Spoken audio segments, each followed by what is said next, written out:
Headphones.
Yep, Mhm. that is correct.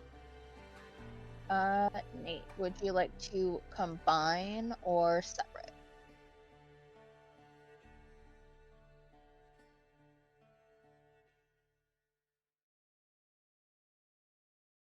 All right.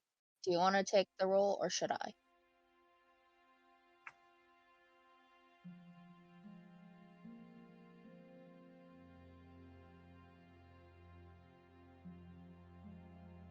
Take my advantage.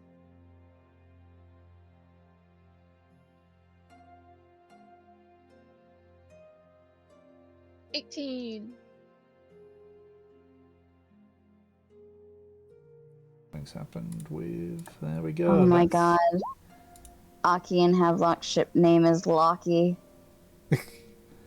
I'm sorry, I was thinking about how, like, well, any ship name with Havelock has to have lock at the end, you know?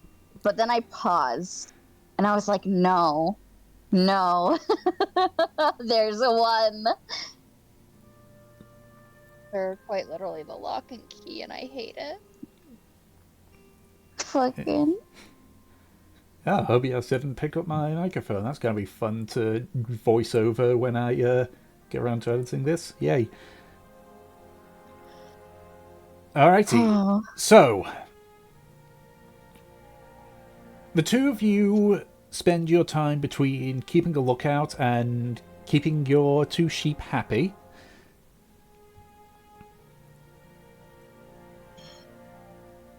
And for the most part, nothing seems to show up.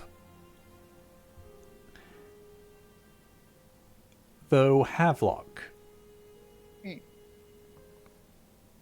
you begin to sort of feel in your mind sort of like a light vibration.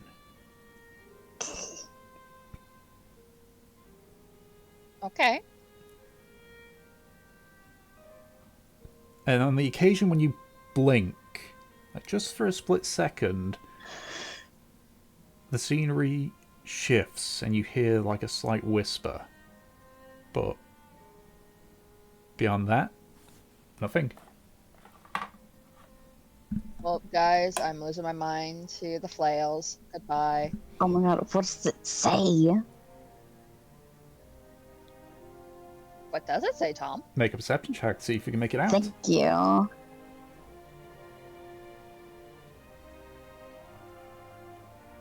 17. 17. It is very faint, but you do hear the occasional of... Sorry, someone just fell in the background there. It's like, oh, star! God, that's made me lose my train of thought. You hear like the occasional whisper of, not safe, don't want to, she wants. And just as you hear that, you feel like a slight tug towards the ocean. Can you repeat what it was one more time? Not safe. She shouldn't. She wants. Thank you. I've taken this down in my notes. Okie dokie. And is this whispering like a male's voice, a female's voice? Intertwining, doubling, various different tones, basically multiple people. Sometimes you hear it's just a single voice, others it's in unison, others it's hard to tell. Okay, thank you. Okie dokie. Beyond that, nothing. So,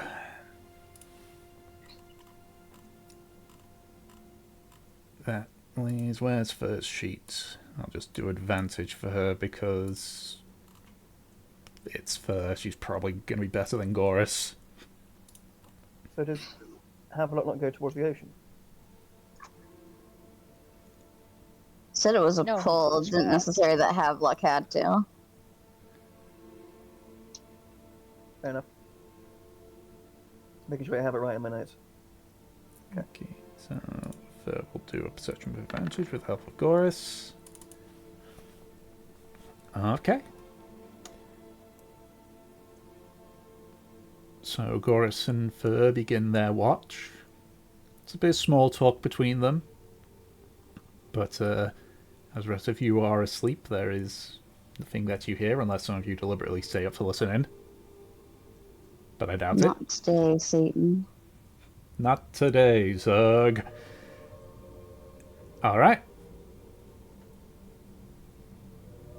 Eventually, you all wake up. I need to roll for the weather, so let me just do that. Okay. You come out to a clear blue sky. There's some clouds in the distance from the rain the night prior, but it's a clear day. Gorus and Fur have sort of put the cooking pot near the fire to sort of heat it up for breakfast. But it is the start of the next day, so is there anything that anyone wishes to do? No, we have travel. Fucking nothing. We're breaking camp, motherfuckers. Okie dokie. Just making sure. I told you. I told you. I know you told me. We have to reach it before we get Havelock's birthday. Oh, but Aki wants to start a book club. Oh my god. That Well- sucks. He doesn't get book club. We get travel. Okay, if that is We're a the hiking club. if that is the case, then who's next on the D8 rolls? That's a great question. Nate? Apparently it's Fur. Fur. He has decided.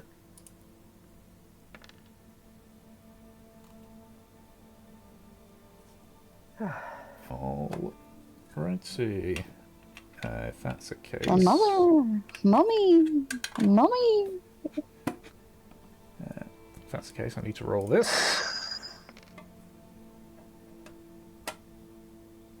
Okie dokie. So,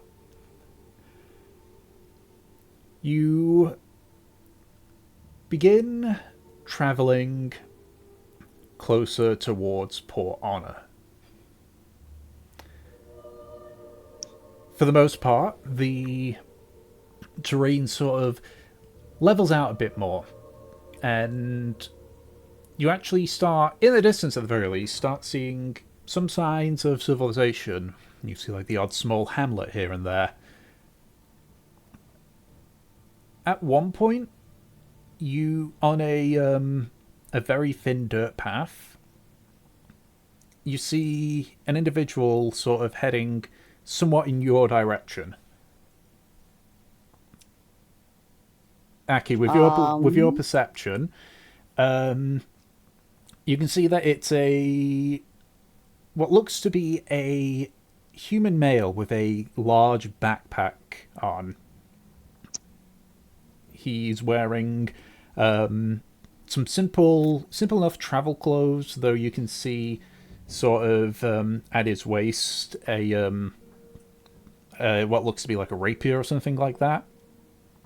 As you start getting closer, he does like notice a lot of you and sort of adjusts himself to keep a bit of distance between the two, but gives you a sort of respectable nod.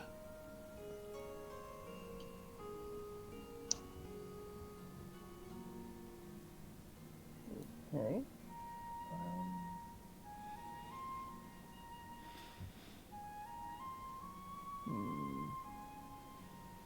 Well, And what do you see? like he says, wait. So Tom, is he heading towards us, or on the same, or is he going in the same direction as us? Towards you, but to your left. Okay. Yeah, Aki just goes, nothing, just a fellow traveler on the road. Man, heavily encumbered, sword at his side. He's giving us a bit of a wider berth, and with our number, I don't quite blame him.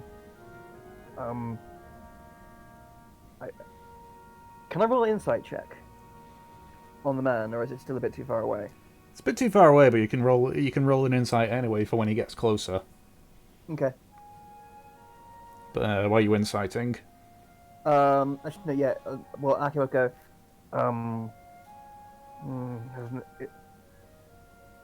No, I think he's just a humble traveler. I don't believe he would mean us harm. Why would he bring all that luggage with him? Although, hold on. Can I get I should look at a map quickly. Called more that map. Okay. Yeah. So I'm guessing, is he going on the road as if going to Offred then? No. So the map only shows major cities. There are there's the odd hamlet here and there. That isn't on this map. As I say, you've been sort of passing a small amount of them, and sort of been using the paths between them. You haven't been going into the hamlets per se. You could ask the natives, but yeah. What do we know? So what Mev and Havelock would know is, so it's specifically in regards to, like, the hamlets, or... Mostly a rhetorical question. Oh, okay. Of, like, he probably should have asked us. I don't know how he'd know this stuff if it's not on the map. Well, specifically, well, the hamlet's not being on the map is DM to players as opposed to narrative to the characters. So how would he... Is it on the map in the game? No. Oh. Then how would he know? So Ed was saying in character, though, he's looking at the map. Like, yeah. Okay. I thought it was... No, actually, no, out of character, I was looking at the map. Out of character? Okay. Yeah. We're all confused, except for Peach. We're all confused. I'm like, what the fuck is happening here? Behind us, trying to work it out. Yeah. Yeah. Yeah. So to the players, hamlets are not on this map because it's only major cities. Okay. Well, we know that he's off road, and he's like really kind of decently west for any sort of civilization. So, yeah, where's this guy going? We don't know. Definitely not a populated area. Okay. Yeah, Aki will say, well, in that case, will say, Mevela, you know this place infinitesimally more than I do. There's not some kind of village or outpost in the wilds you would be heading to with all that, is there? On this coast, the only thing I really know of, unless he completely swerves, I'm thinking, unless he completely swerves to the right, the only place is the Cove. The rest is seaside. Her saying that, Aki says, so what you're saying is the likelihood of this gentleman approaching us, finding Kurz is slim but not zero.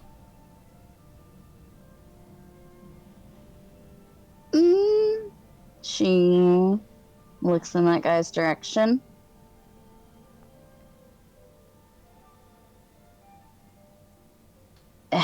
Does this guy, as he gets closer and I can like see him properly, does he have anything of note on him? Any symbols or anything?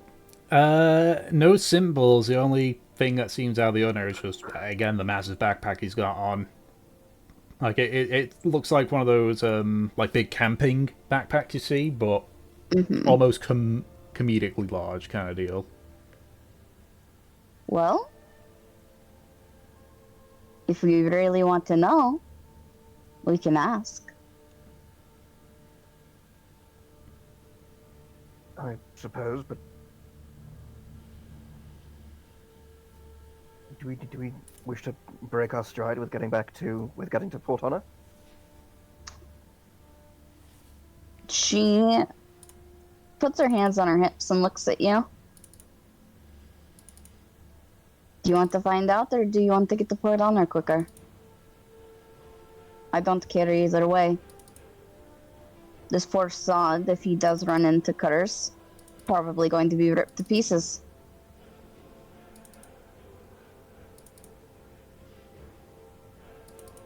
Good point.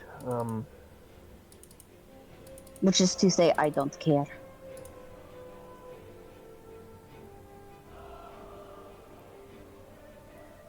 In that case, I don't see any serious reason why we should stop and chat. In that case, then just we'll pass him and he'll pass us, I think. She looks you over. Says nothing. Insight. Okay. What are you inciting? So I know you guys aren't looking at the screen. Nate's wondering if the conversation's happening in the open. Would be, yeah. In the open, but fairly just kind of quiet so that when this guy comes past, they don't fucking hear. Yeah, I was inciting what maybe to get maybe what conclusions Mev might have drawn from how Aki did in that situation. Mm-hmm.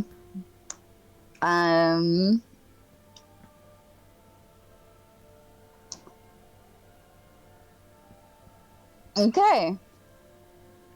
I don't know what you get from a 12.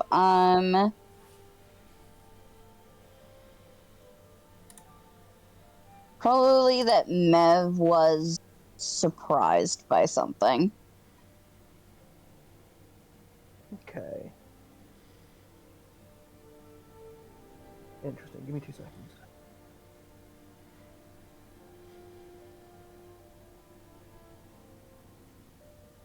It's been 5 seconds. Okay, Thank yeah. you, Brad. But yeah, we'll continue going. I think. If anyone else wants Yeah. to do anything else. No one else says anything. I want to travel. I want to walk. Okay. Kindling's glaring at the man. All right. Mev gives I- her friendly little finger wave. I just give a polite nod and a good morning to you. Yeah, so he passes about 20 feet away from you. He's keeping a sizable distance. He just like gives a respectful nod before continuing on. Occasionally looking over his shoulder back at you, but as he goes further away, he just continues heading in the direction he was. Right, if that's the case, who's next on the D8 roll? That's Havelock, right? Yep. It's alphabetical, so. Take my nat 1. Oh my god. Beautiful. Okie dokie.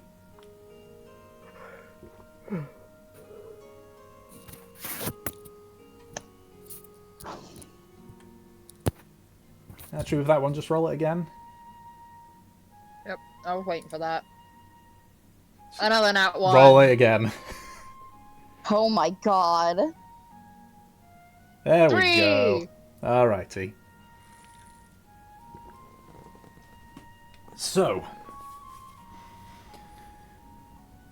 as the luck would have it, there doesn't appear to be anything that seems to slow you down or harry you. Though, yeah, I think given the distance of where you are now, while you're not at it directly, Mev and Havelock, the place that you're at is actually somewhat familiar to you. Maybe about quarter of a day's travel from where you currently are, you will be at the Shrine of the Sisters. Meaning that you're, give or take, about half a day's travel from Port Honor. Is that right?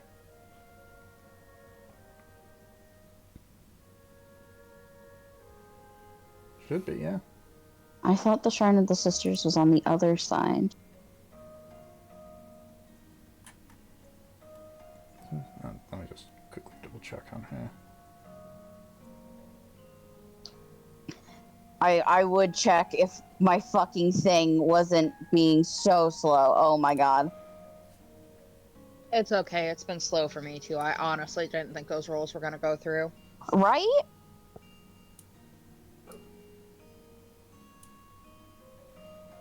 Again, I was complaining in my Wednesday session about how fucking slow everything is right now.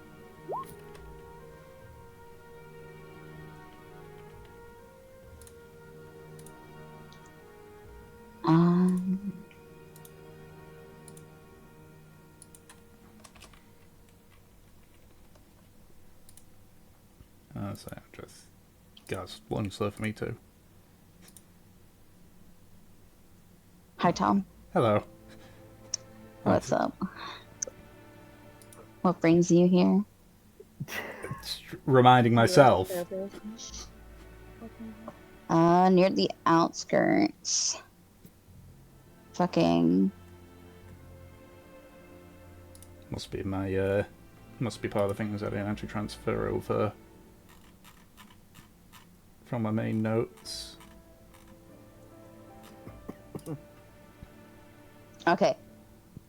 It looks like you didn't actually say, but I thought it was on the other side because of Faithful's Cove. Because it's just outside the city past the Shrine of Sisters.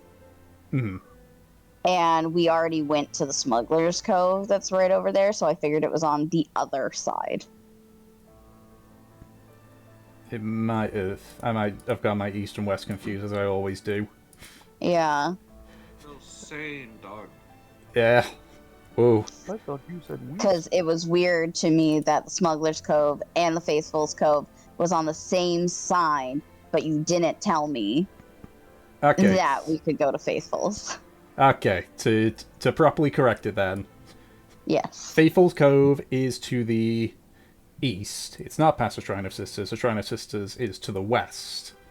Okay, so I will Shrine of correct Sisters and Faithful's Cove is not connected. Yeah, that is that is me being a dumbass with my east and west. Thank you. All right. I will Got put it. that on here. So we are near the shrine. If that is the case, where, like, how far is it to the shrine? At this point, maybe about quarter of a day's more travel, but it is evening at this point. So you can probably make it. But it would mean that obviously that due to the time to rest, your last leg might start a bit later. But again, you're fairly close to Port Honor as is, so it's down to you. Yeah. Mev will just like kind of stop, take a look around a little bit. Oh, look.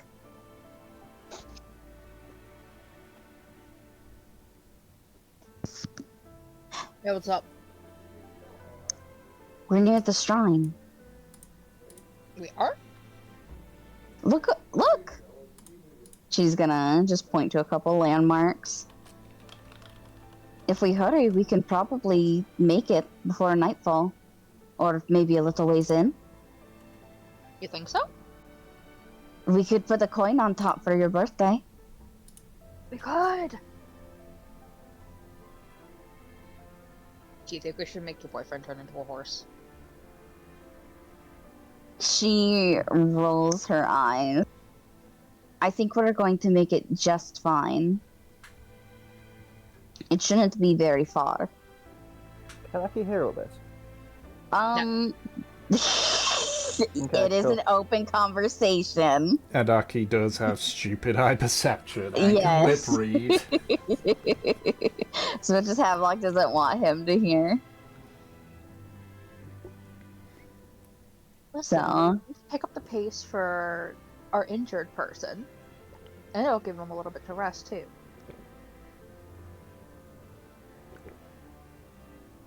you're trying to convince me to talk Aki into being a horse. I'm not gonna talk him. Well, of course you can't talk him. Just She compare your rolls her eyes. eyelashes, compliment his tusks or something. Who do you think I am? Some kind of harlot? No, you're a little tiger that eats men for breakfast. Ugh. She will go over to Aki. Akrisk. Yes. We're nearby the destination that I want us to be at, but looks like we're going to be. We'll hit night beforehand. Maybe you could make it go faster? Alright. Tom, Yes. can I hold concentration on a spell while in wild shape?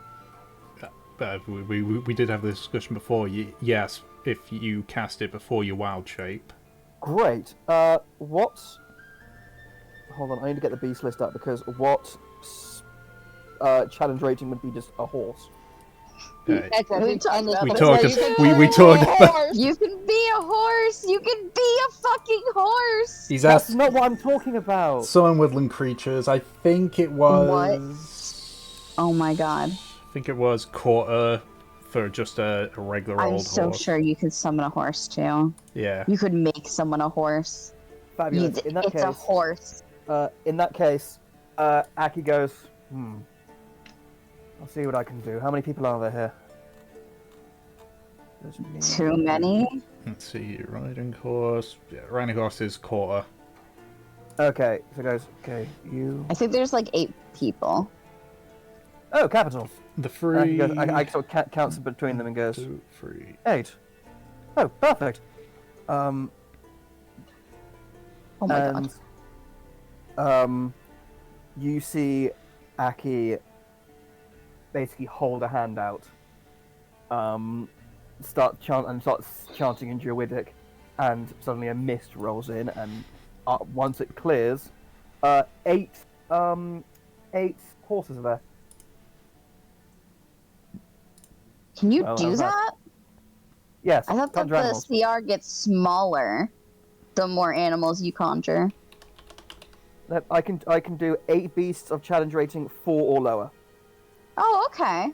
I thought that it got smaller as you increased it. Okay. The number does. All right. It's 1 of 2, 2 of 1, 4 of half, and 8 of quarter or lower. Okay, so yeah, you can definitely do horses. We could have Wow. been fast traveling this whole time. That's actually a good point. That is a good point. Didn't think about that, did you? No, Walking's didn't, good also I for didn't. you. So it's fine. I know Yes, I know how big of a hypocrite I'm being right now. Just sort of like I shakes was his about wounded to leg. say. See, and Yeah, Kim is appreciative she- of it as well. She There's a bit shakes her head. It's something little to bit of- keep in mind when we have places to be. Alright. Now, I can only probably keep... Those horses aren't necessarily flesh and blood horses. I can only probably keep them tethered for about an hour. So we need to be quick. There it is. That's why. But still, it should give it... If we go at a full gallop, it should give us more time, and there's one for all of us. A fourth gallop. I'm gonna need someone to help me up onto mine, because just sort of indicates for herself and this full height horse. Oh yeah. Aki goes, let me see what I can do. And Tom, would I be allowed to like change one of the horses into like a Shetland pony? Oh my god. Probably not. Well, you already summoned You've them. already summoned them, yeah. The deed has been done. Oh, okay. So Okay, in that case, they had Just help her up. Yeah, fair enough. Yeah, Aki will go, Kinley's yes, of course I can. doing it. Okay. Aw, good guy Kindling. Thanks, Kindling. No. Neville, hop up. You didn't even have to turn into a horse. Well, if you asked nicely, I'm sure I would have obliged. You just asked me to Don't tempt me. You just asked me to get somewhere to get us all somewhere speedier, so I thought this was the best option. As Aki's saying, as he's going over to one of the horses. Mhm. Havelock is already vaulted onto the horse. Let's go. We're wasting hour.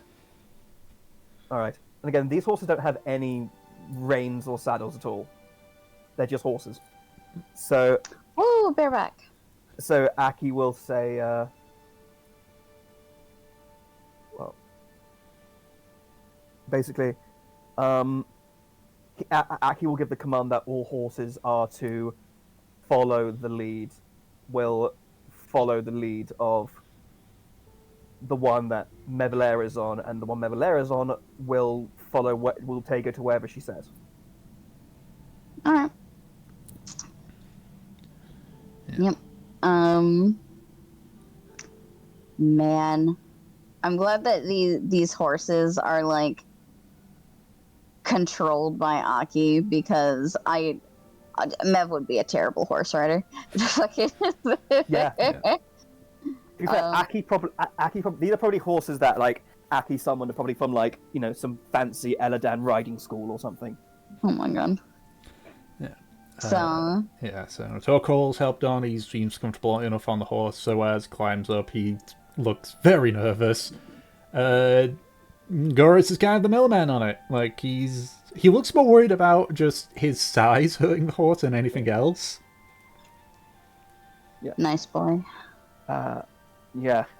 Aki sort of like is on the back of one of the horses, just stroking its mane, and says, All right. Don't worry if your horse riding skills aren't the best. Just hold on to the reins, and these will take you where we need to go.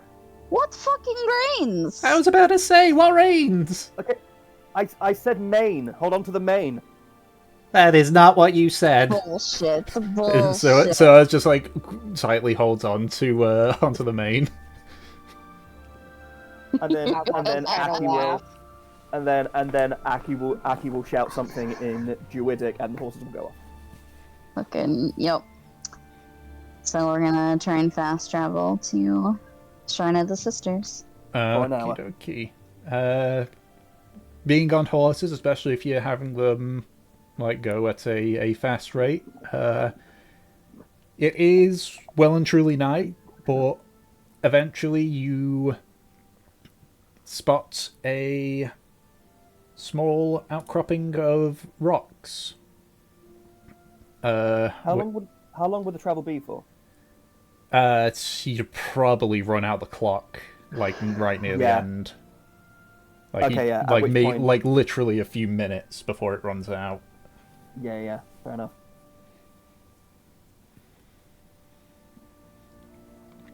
I think probably as we got closer to the hour, the horses get just more tired and slower, and it's sort of, and then eventually, when we get there, the fog rolls in and the horses fade away. Shit. We made it. Barely. Well, barely's good enough, isn't it? Ow, my gluteus hurts. Ow. Yeah, she stands up and stretches.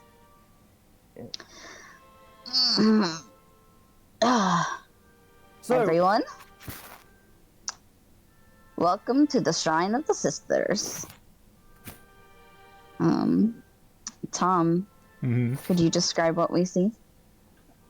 So, to those that don't know of the Shrine of the Sisters, you sort of imagined something like a regal temple of sorts, overlooking the vast ocean.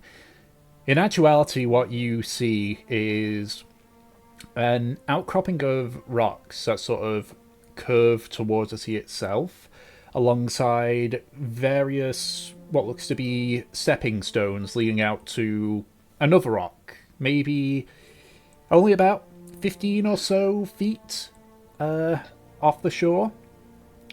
And on it is a weathered stone that stands upwards, sitting in a pool of the sea that is washed over. With the clear moonlight, you do see the occasional glint of something sort of on and surrounding the standing stone itself. Mev and Havelock, the majority of what's causing the glints is in an alcove where the set of stones are, but that faces towards the sea, so you can't see it from your current angle. Mm-hmm. That is what the Shrine of Sisters looks like to everybody. So okay, hold on. I need to get a clarification for my notes. So it's like, is it on the coast? There's like stepping stones out to one with like a big stone. Yeah. So on the coast there's a collection. There's a rock outcropping. You can see a path sort of lead around the outcropping to the side that's just fully facing the sea. From that side is several stepping stones, and then 15 feet away from that outcropping is another stone that's got what looks to be like a standing stone in a sort of dip in the actual stone itself, making a sort of pool at the bottom.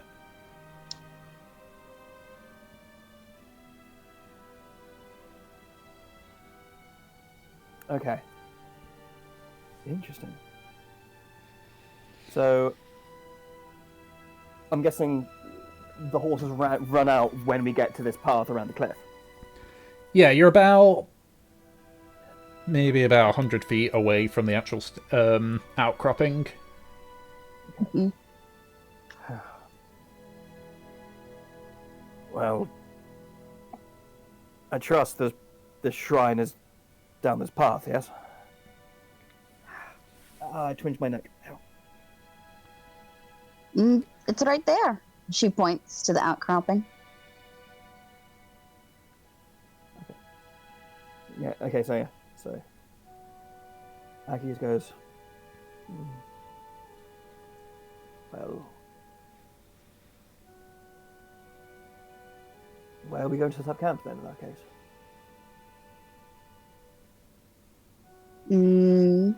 She looks around. I mean, here's a pretty good spot. Alright. Havelock, Yes, Mav. do you want to jump the stones today or in the morning? How's the weather looking? It's relatively calm, though high tide is approaching, which will make jumping the stones near impossible. We'll do it in the morning. Right.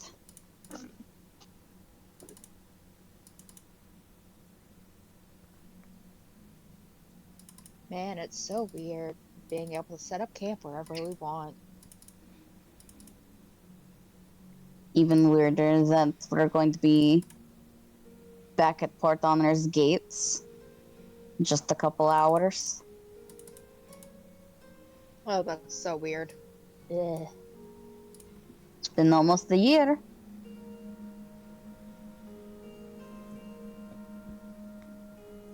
Ain't that something, Mev? We left on your birthday, we're coming back for mine. It's a little ironic, isn't it? Are we gonna start like 3 bar fights this time? I don't know about that. Pretty please. For my birthday. For your birthday, For my birthday. you're going to get us kicked out, you know. Minor bar fights. Minor bar fights. Yeah, that's what you said last time. Nothing caught on fire. That is minor. Uh-huh. Jump kicked our asses out. He was pissed at us.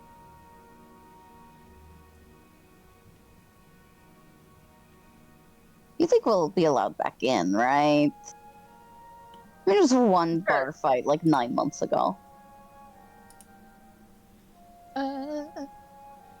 If you won't let us back in, I could sneak us in.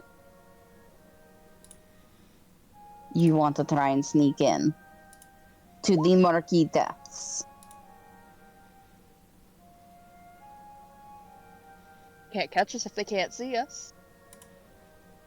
Can certainly fucking gut us. Oh my god. Ah, come on, it's not gonna be that bad.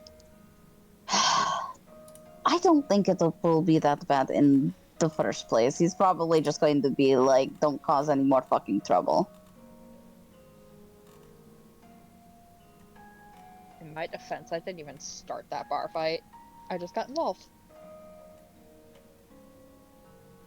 Not how I remember it. And she turns around, starts setting up her tent. And how do you remember it? I remember that you were talking a lot of shit.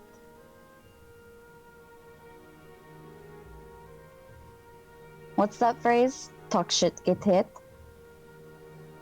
That fucker was absolutely cheating at dice. I know it. Yeah, and you were both drunk off your asses. I don't really think either of you were winners in that situation. As long as you get money, you're still a winner.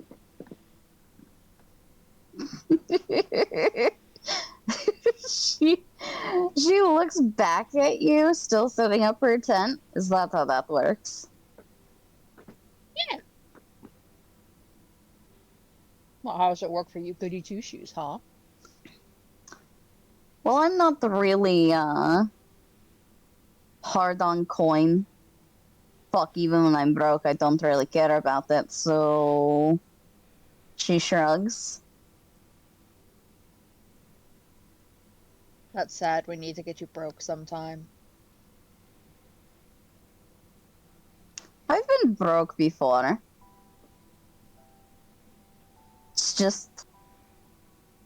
I don't know, I'm not frugal per se, but I'm decent at managing.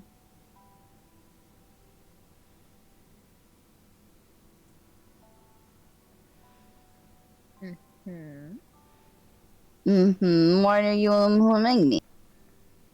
I'm just agreeing. Mm-hmm. I'm just agreeing. People don't say when they I just agree. Well, I'm agreeing. You manage things just fine.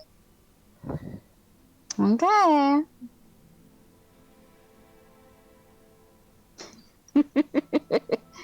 They're having Speaking of a just friendly fine. conversation. Speaking of just fine, how's your hand?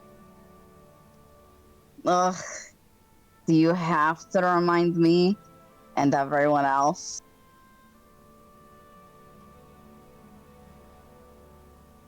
Well, everyone else, if they come to bother you about it, I'll fight them.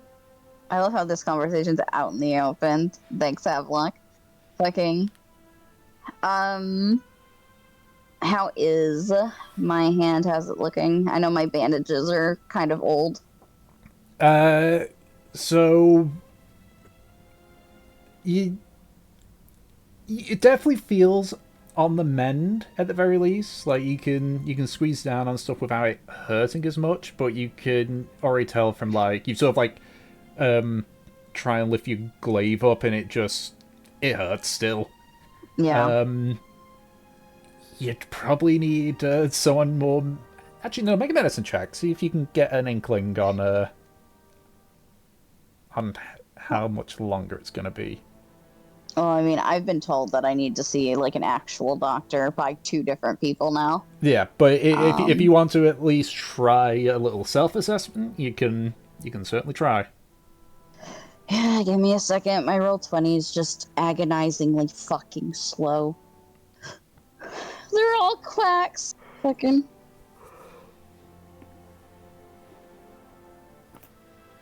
Um. I'm glad that you thought that's the length of a baby too, because that's what I fucking thought.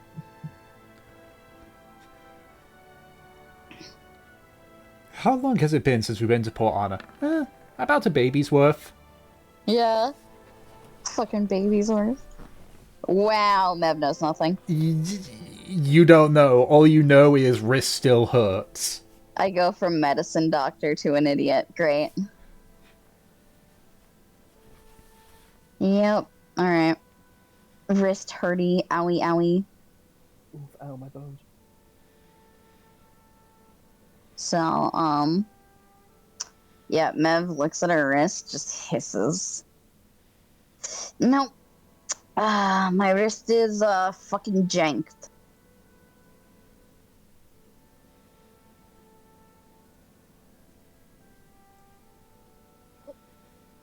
We're getting there. We're getting there. You're the one with the fucked up wrist.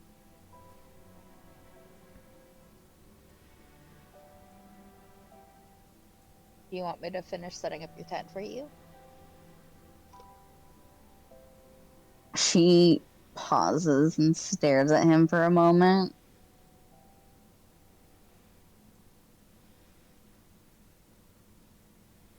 Fine. And so Havlock's gonna take over setting up the tent for her. You know, you should be happy I didn't go with the other option. And what was the other option? Do you want me to kiss it better?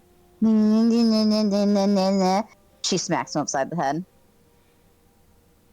He smacks her on the thigh. What's afraid to go any higher? Going any higher out of respect. And he just kind of glares over at Aki.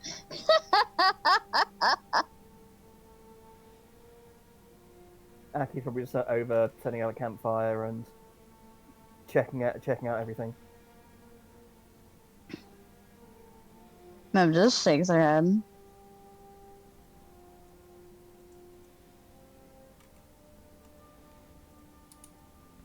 Alright, Okay. Is there anything else set up anyone camp, does? eat food. What are we Is having? there More wolf meat. more wolf? No We got a ton of it. seasoning. Oh my god.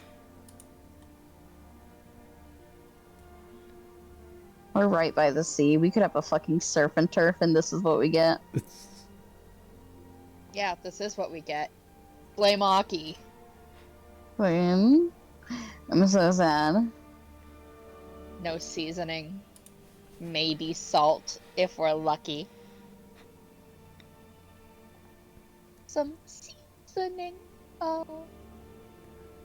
Very good, very good. Alrighty. So, if that's the case, if no one's got anything, do we want to just go straight into the watches? Oh, please. I will be on my morning watch with Havelock. Okie dokie, so that leaves... Not making out with Aki again. Mm-hmm. So...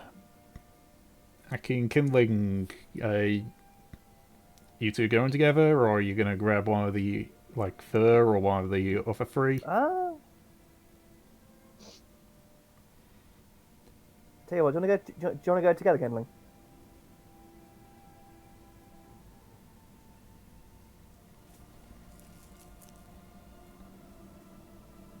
Okie dokie, and that's the case, it'll be... Fur and Torkoal.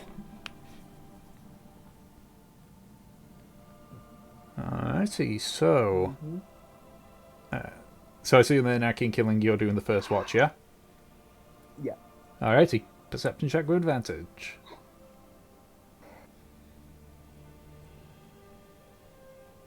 From both of us or to me? Double advantage. I mean, your perception's insanely high, and we get an extra d4 if you roll. So... That is a filthy 20. Alrighty. So you begin your watch.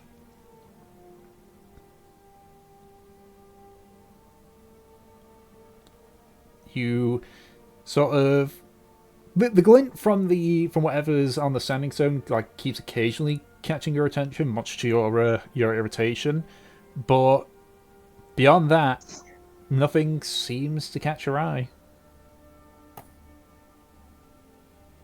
And so you go through your watch without any issue.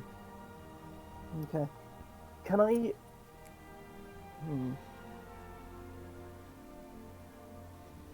Can I ask Kindling if it's a bit of a quieter watch, if we can do a bit of like hand-to-hand fight training?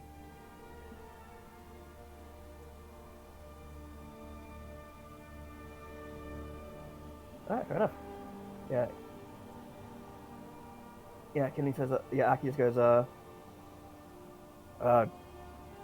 Kindling, so as far as I can tell, it's a fairly secure location we found us, that Mevelet brought us to, so I think we should be safe if I asked.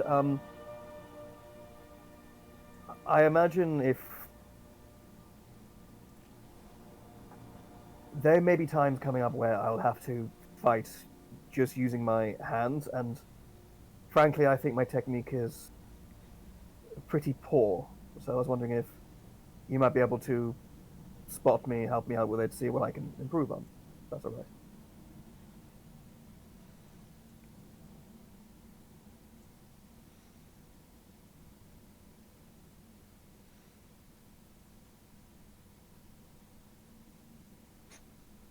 Well, precisely, that's why I'm asking an expert to lend me some of his assistance.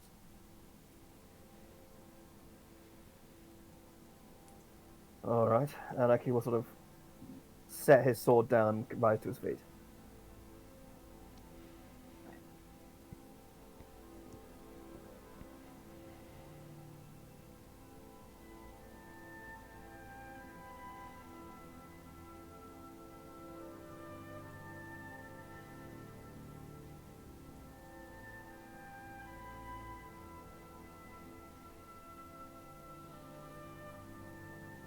Yeah.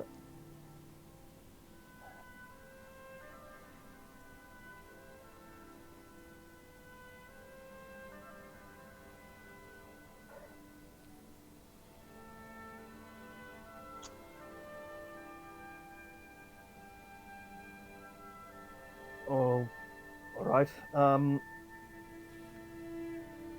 Tom, Yes. what would I have to roll to see how good my how good I would actually be at throwing a punch? Considering you're not as weird as it sounds proficient with your fists, it'd be a d20 plus your strength. Okay, so just a strength roll. Yeah. Okay. Yeah, that makes sense. Mm-hmm. Because essentially you're doing an attack onto kindling, so Yeah, so I guess with that, there is a decent bit of force behind it, but like, Aki probably telegraphed it, or he just got a bit of sloppy form, and he kind of like, you know, in throwing the punch, he kind of opens himself up for like another quick jab or something if this was a real fight, that kind of thing.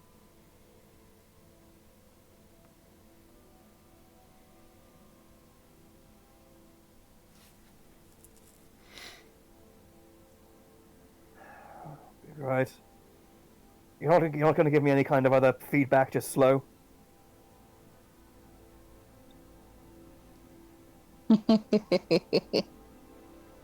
All right. Koozie Mev. Think fast.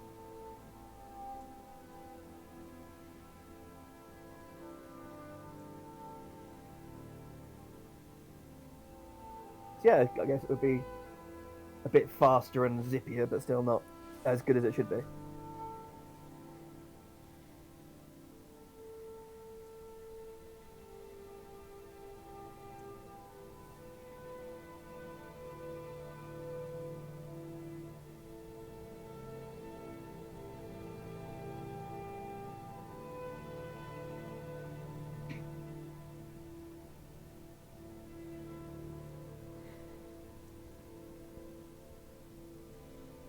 I'm just picturing fucking Kratos and Atreus. Slow again. you are not listening, boy. Again. A little too straight. You on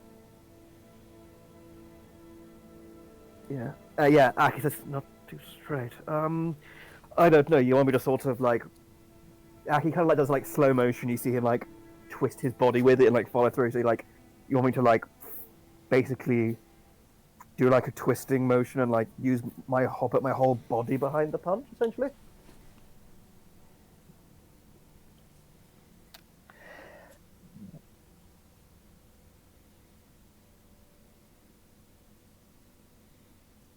All right. Yeah, you do see Aki like start to like stretch out his hips, do a quick swivel, try to like loosen up a bit. And Aki will go for another punch. This time you see him like wind up for it, like trying to get his whole body into it. Fuck. You know what? I feel like that should be the last roll, just because we're going to be here probably. We're going to have another wrestling match.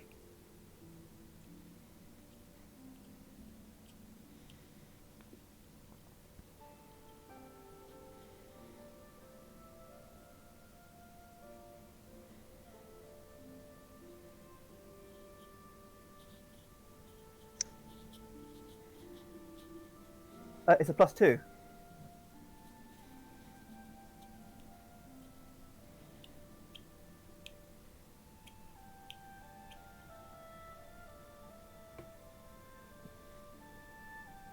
Okay. Oh, I suppose because you're letting me hit you, aren't you?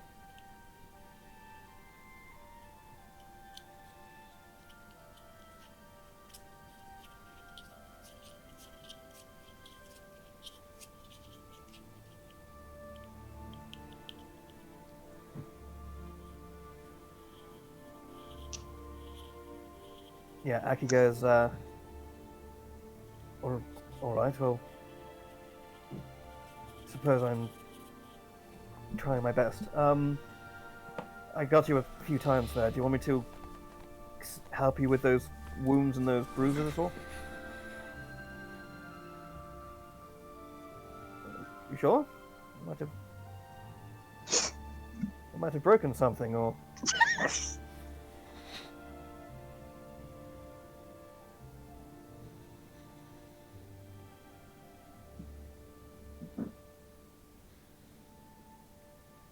Can't believe you broke our barbarian. I guess. Okay, fine.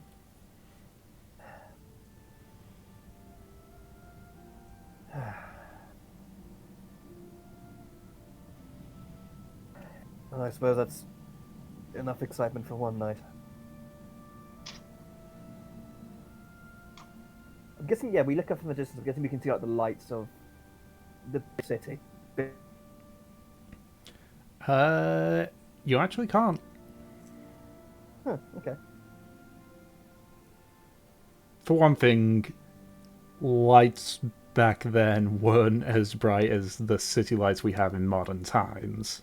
True, of course. Kind of, yeah, in that which case Aki, I guess, is going to be just sort of stretching himself back down, and then he just goes back to sitting down at camp, probably having a cup of tea.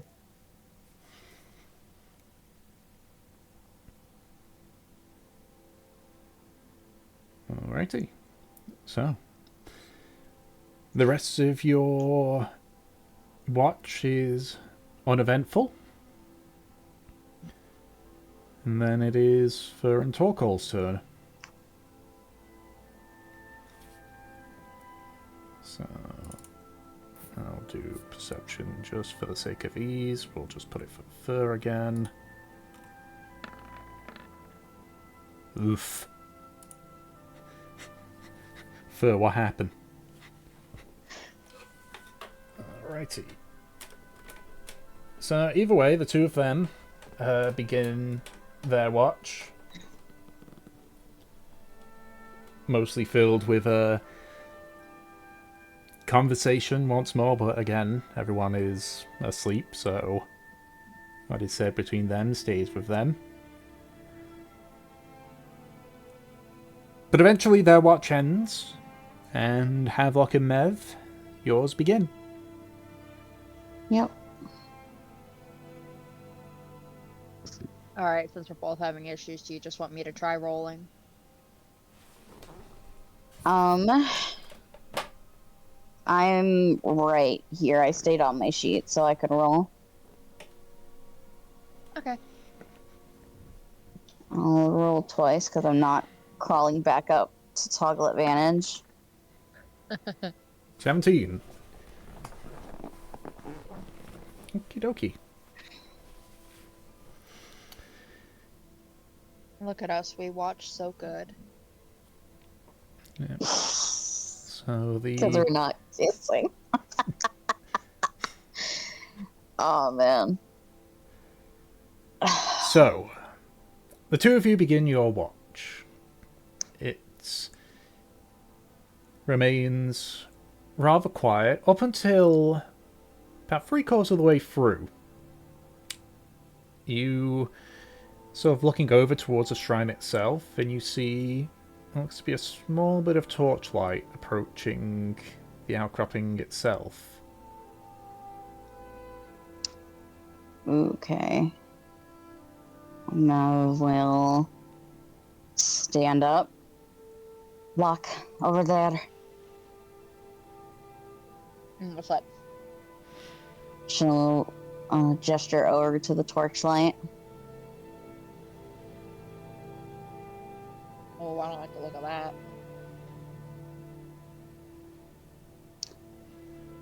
Do you want to snuff? No, that would cause suspicion. Make us disappear? We'll get closer. You want to sneak?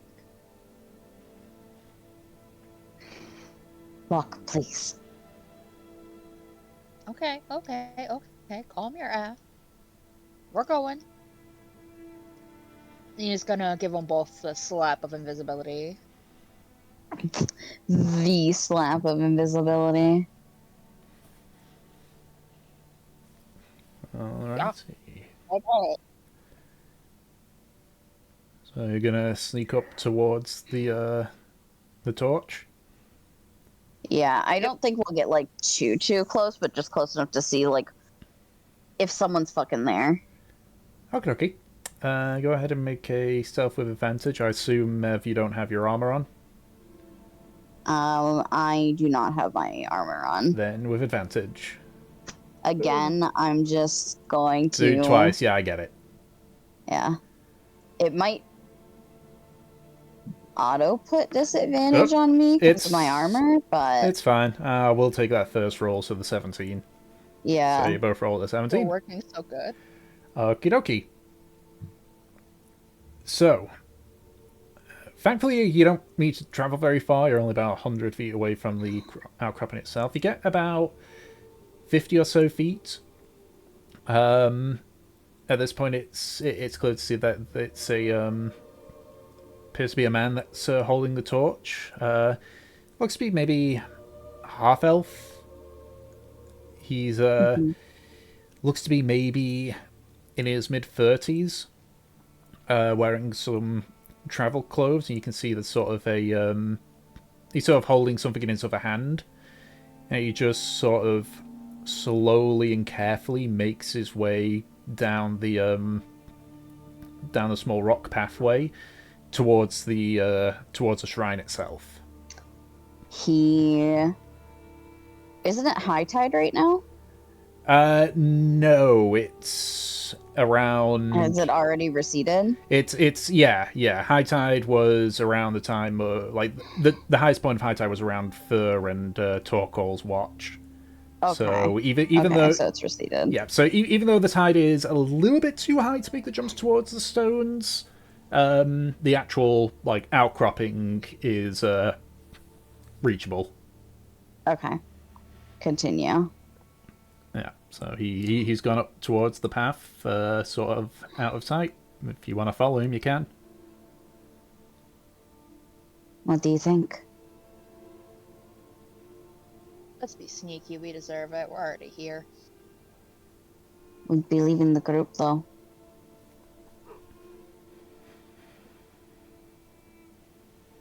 This is a relatively safe area. It's not like there's any wolves.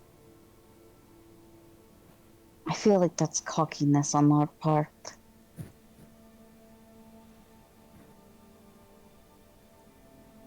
Well, one of us can stay and the other can go. Do you want to go? She clicks. Said it was about 100 feet, right? Well, at this point, Might you're get a little about... further later. Yeah, so as you move forward, you covered about 50 feet, so now you're about 50 feet from the Okay. the outcropping. Yep. Valkyr, back to camp. And hear a little click of her fingers as Valkyr will stay by the campfire. Alrighty. There we go. Let's go. Sneaky time. Sneaky time. Alrighty. Go ahead and make another stealth check.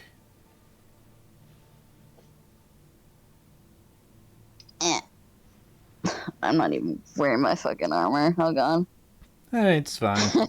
I'm realizing my mistakes. It's a 14 and a 10. Alrighty. So, Thank God. you head around the outcropping down the path directly. It sort of goes down a small bit before leveling out into a sort of natural stone platform. As you do that, you hear the man sort of standing by the small little alcove that's there.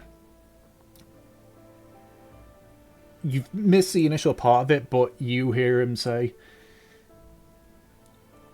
"May the winds point me in the right direction and never lead me astray. Let the seas bring me and not claim me. And once more, may the sisters watch over me." And you sort of see like a small glint of copper as he sort of places a coin into the alcove. He just sort of steps back, looks at it, just breathes out, and begins heading towards you.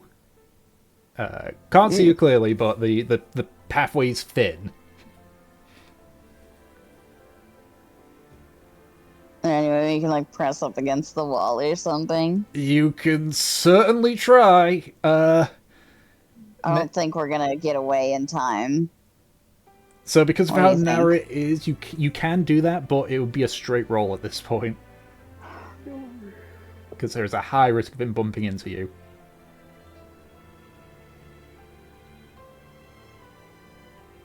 What do you think, Anna? Uh, let's just do the straight rolls. Okay. Alrighty. By the way, at any point, do we recognize this man? Because that was a very familiar prayer. You do not. But you know that oftentimes people in Port Honor, be they merchants or pirates, occasionally come here. Some go to the actual church, but some others, even when they're not pirates, still believe more in the sisters than Talos. So this guy is at least a sailor. Yes, at the very least, you can assume that he must be a sailor.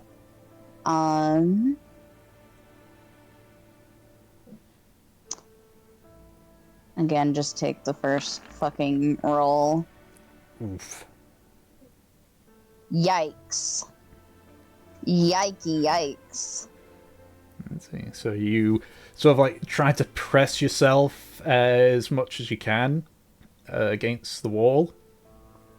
You see him sort of very gingerly sort of navigate through the path.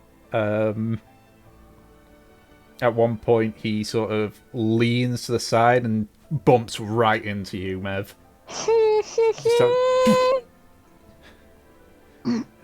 Hello?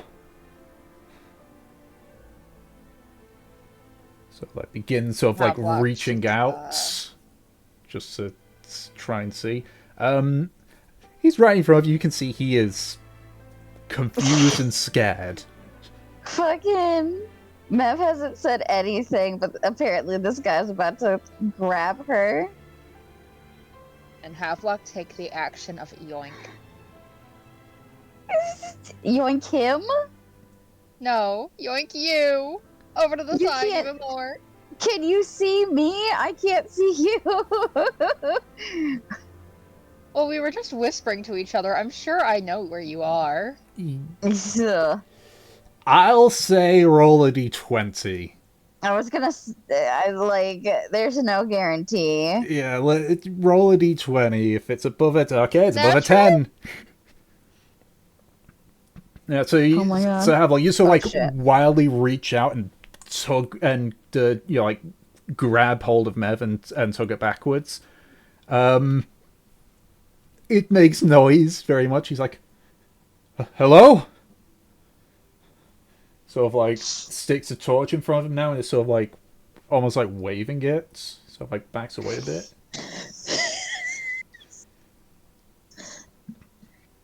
My God. Is someone there?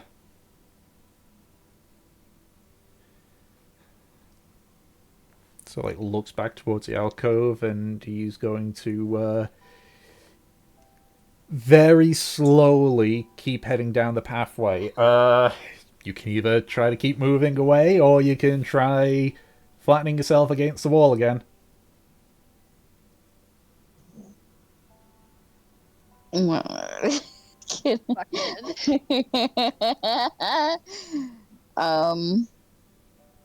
I mean, it doesn't make noise when we move. Do we have to stealth for that too? So you'd have to make stealth either way. Okay, that's what I was asking about. Is like if we would just have to make stealth either way. Yeah. I mean, we can try to move. I don't know if the -2 in my dex is gonna help us any. He is moving slower now, though, because of you've creeped him out. Sorry, dude.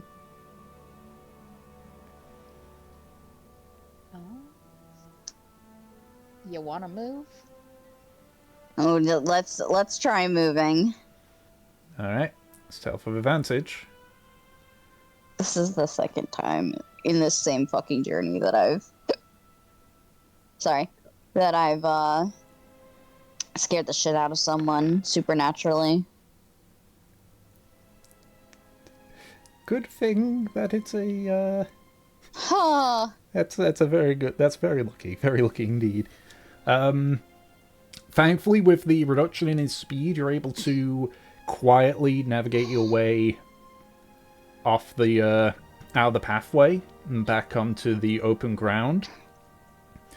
About a few seconds later, he sort of, like, comes out again, just sort of, like, waving the torch around.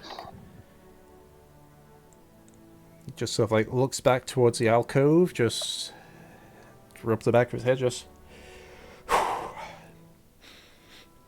and sets off at a brisk pace in the direction of Port Honor, looking over his shoulder many a time.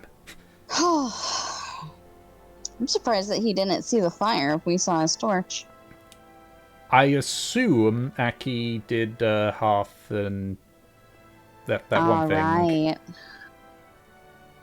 Alright. Actually, given the fact that and Tom's being generous here. that is true. Do you want to do a thing? Yeah, Aki would have done it, but that means that the perception rolls before retroactively you'd have +5 on them, but nothing happens. Mhm. So Alright. That's the one generous, by the way. If you don't say next time, I'll assume you don't. thanks, Tom. Alright, so I'm guessing we head back to camp. Mm-hmm. Well, yep. Mev goes back with Havelock. I imagine he dispels the disability when they get back. Did you just The call it disability? I'm so sorry. The invisibility. He disables the invisibility. Holy shit. Oh my god.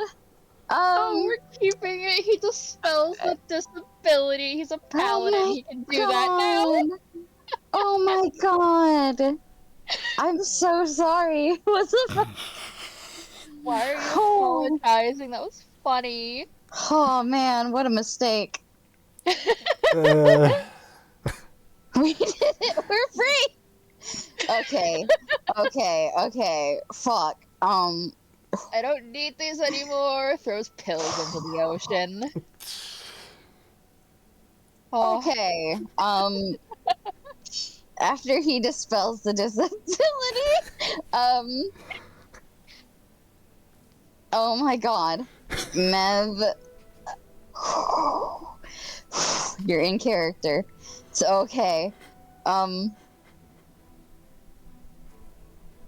Mev just shakes her head, maybe like fluffs up her hair. Just a worshiper. No one I recognize, though.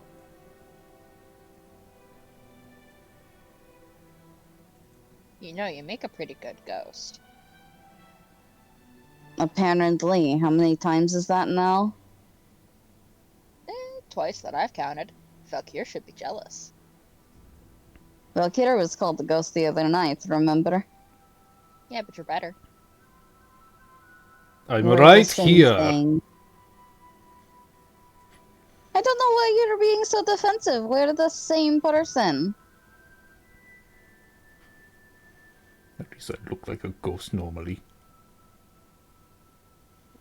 Well, I'm sorry that I'm stealing your thunder. She smiles. Isn't he at the camp? Yeah, he is. They're talking to So are him. we. Okay. Yeah, we're at the camp. It's okay, Valkyr. I think you're cool. I know I'm You cool. just said that I was a better ghost. Yeah, it doesn't mean I don't think he's cool. I'm just saying, you're the one that caused this. Uh-huh. I didn't give him insecurities. I am not insecure. You think I gave him insecurities? Why are you assuming think I'm we're insecure? with I that. just. I don't know, you came to your defense pretty quick, Valkyr. No one that was secure in themselves would do that. I'm leaving, and he just dissipates. You can't leave, you're in my head. I know how to ignore you. Wish I knew how to ignore you. Have you tried putting him in a box? We've tried lots of things. And put that box in another box and gave it to myself.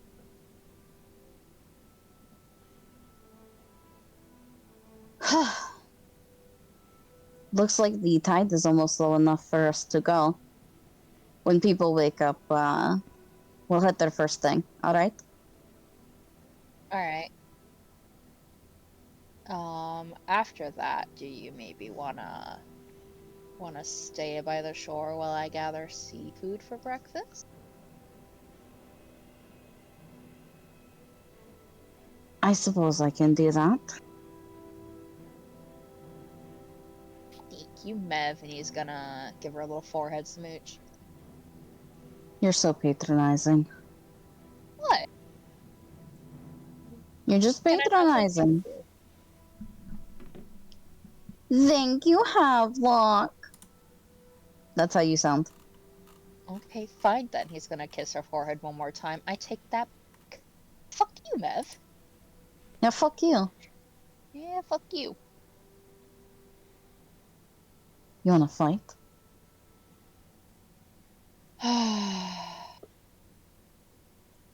No, normally this would lead to something a lot more fun, but we can't now. You're so bitter. I am bitter. He's a piece of shit. He is not. I mean, you can say that all you want, but his actions speak just as loud as his words. And his words are very fucking loud. Oh my god, they are so loud. She thinks about how to word this. He wants to be a good person. He's trying. In fact, it's part of the reason why things don't really work for him. They backfire. Because he tries too hard.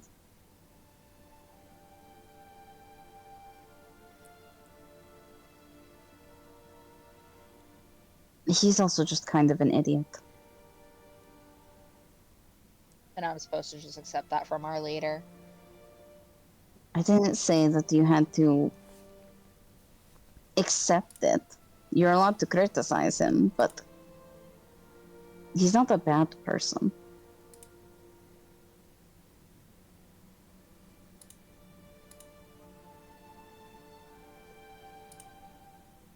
To be fair, you also said that about Fur. I don't think Futter's a bad person either.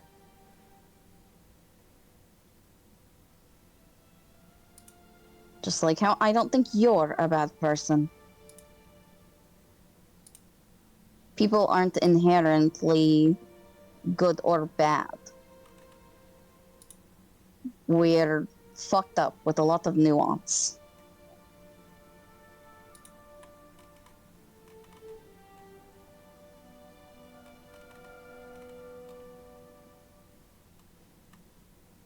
Havelock just kind of smirks a little bit.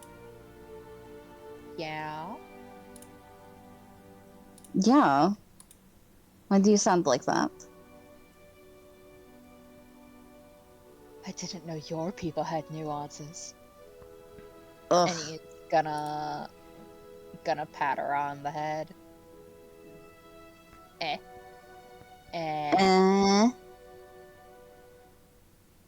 I love how they did that at the same fucking time. Holy shit. Listen, if we don't laugh about it, I'm just gonna get angrier. I don't know what to tell you. I've already talked to him several times. It just... I don't know if it's not connecting or if he's ignoring me.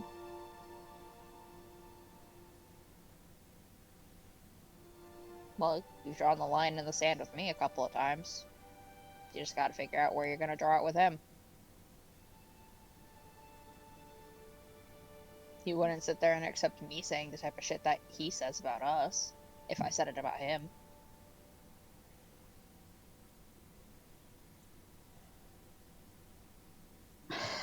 I have given him the same type of reaction that I'm giving you right now, where he says that you're bad. I always correct him, just like I'm doing to you. Any hard lines that I've made between us have been strictly personal, not dealing with other people.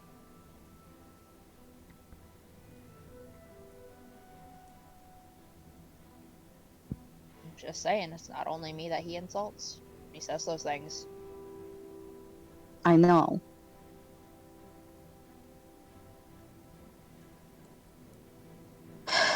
Trust me, I know. You think he'd treat me better if he knew? Knew which part.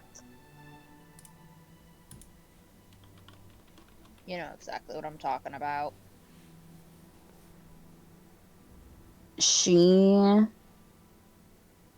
Her jaw rolls.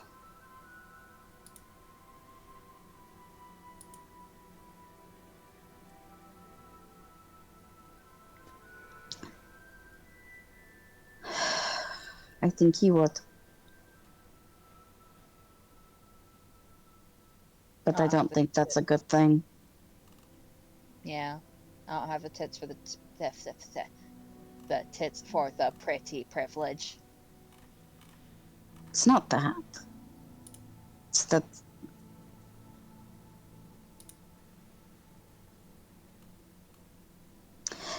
if he finds out and his behavior is different.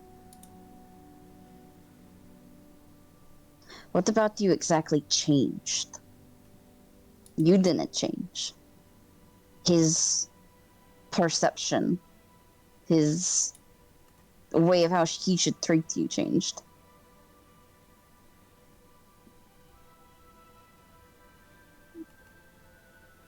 Do you get what I'm saying? Yeah, I get it.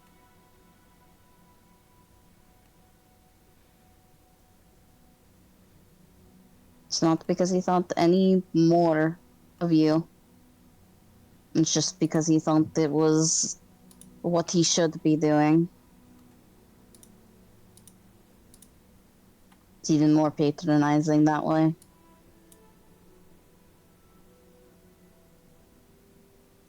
I think Ken would be Shouldn't. okay if he knew.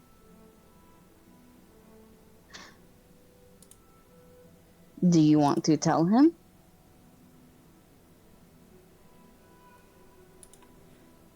I've thought about it, just a little. Mm-hmm. But you know, don't want to go around breaking too many hearts. Is that what you call it? Mm-hmm.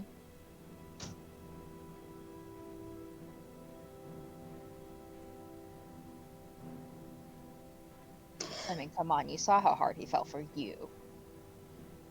Ugh. I don't know what you're on about.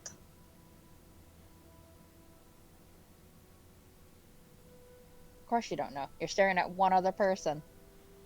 Or two, technically. I'm staring at no one. I don't. Kindling never made any move on me. If he was interested, don't you think he would have? I mean, I gave him plenty of opportunity.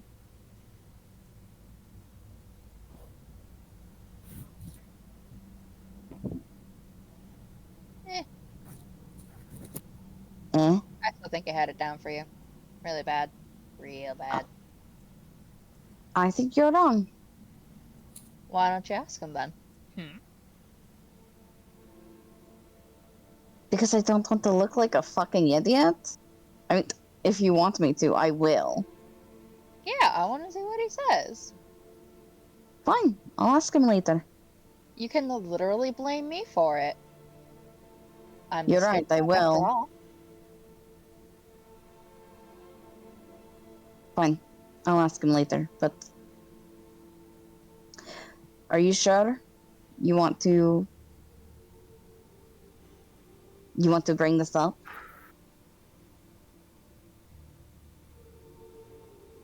The kindling thing or the me thing? The you thing.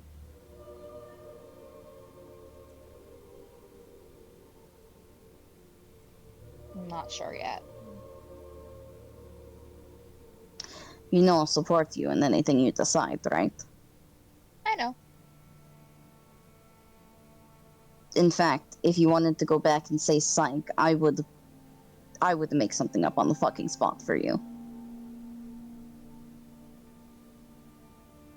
I don't go back on what I say. If I say it, I say it. Whatever happens, be damned.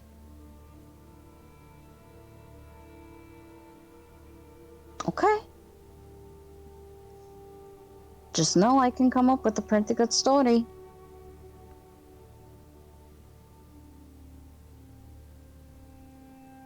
You should tell us some more stories at the campfire next time.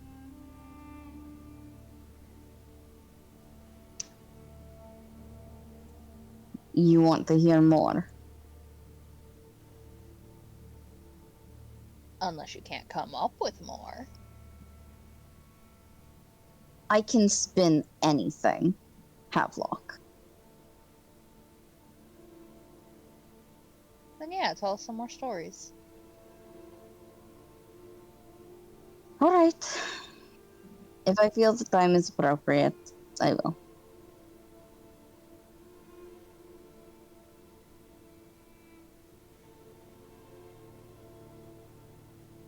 Is our watch over yet? I'm tired. So, I just got the fucking yolk slime, Anna. Alright, continue.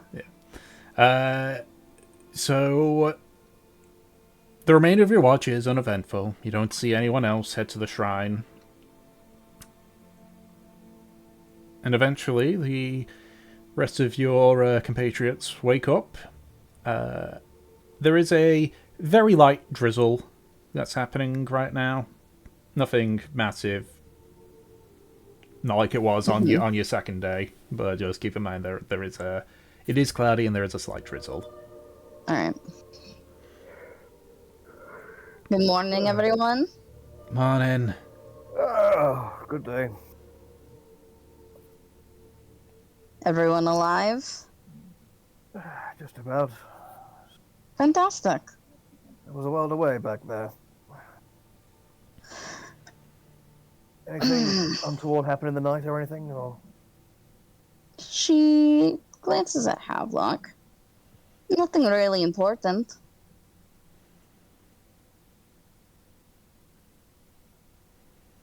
well, Can't what's believe she says the life-saving surgery I had to give her was unimportant. what's your criterion for importance?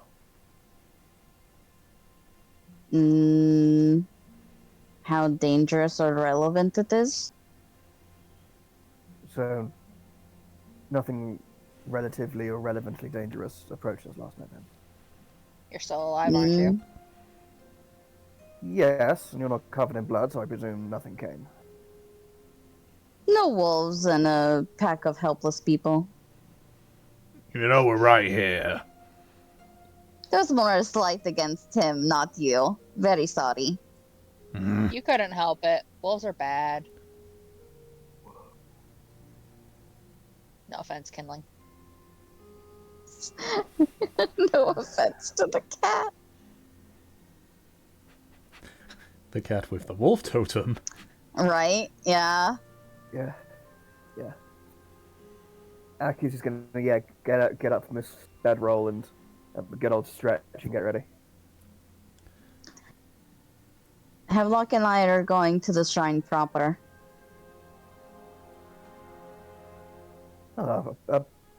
May I accompany you? She pauses. Why? I just want to see it. Do you Havelock. know what it is? I was... Tom, Yes. because Eladan is a trading port, do we have something similar to the sisters back home? Nope. Okay, well, Aki went... Well, I was hoping it would be something of an education. Because it's clearly a very important site, otherwise... Why were you so urgent to get here by nightfall?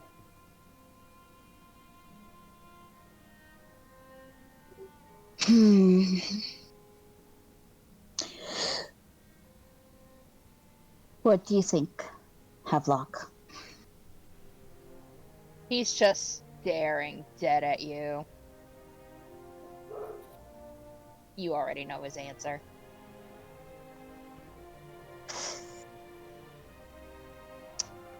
You know what? This is something special for Havelock's birthday. Why don't we go do it, and when he and I finish up, I can take you over there and explain.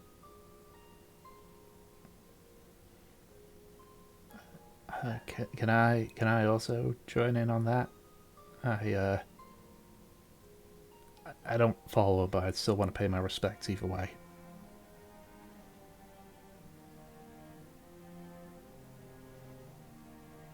Sure.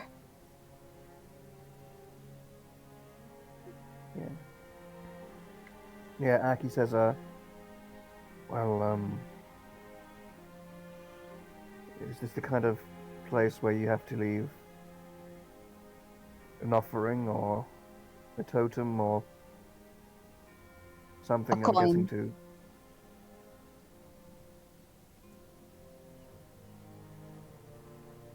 and Aki says, in which case, and he reaches into his bag and pulls out a gold coin. It goes, I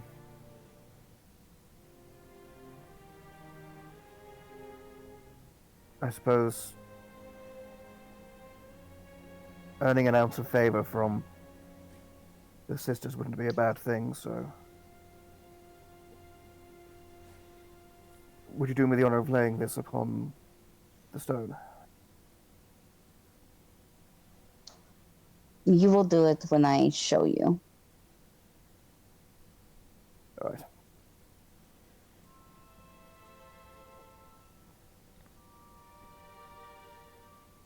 Alright, in that case, I should probably get to tidying up and... I don't know, making myself useful. Alright?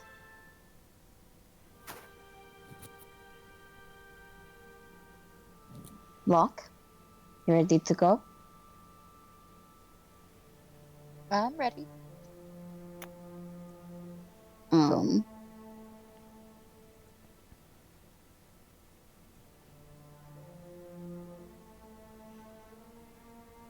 Tom. Yes? I'm going to take a... and This is probably... I probably know the answer to this already, but I'm guessing none of the books Aki got about, like, Zamahani and stuff and Karmora, like, history and culture and stuff mention the sisters. They do. Or like a collection of gods called the sisters. Yeah, so there's a small bit in regards to the three sisters. They're not gods, but they were individuals that were pivotal during the Dark. It's believed that they were the ones that led to the Karmora of old being victorious, who then sailed away when their work was done. They sort of were looked at as protectors And as time went on, they became the protectors of sailors, simply due to many believing that when they sailed off, they sailed to protect the area around Karmora, specifically the sea. Okay, okay, I'm with you.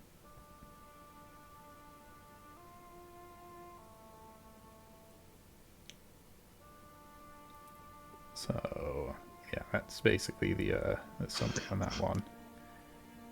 So, are you saying there, Peach, or is it just the description of heading over to the shrine there?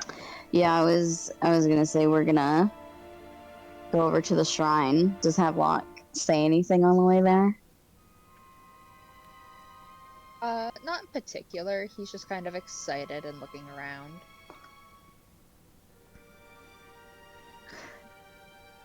Alright. So, So, what do you think about this good luck thing? Do you believe it? I believe it. What's the harm in believing it, you know? She nods.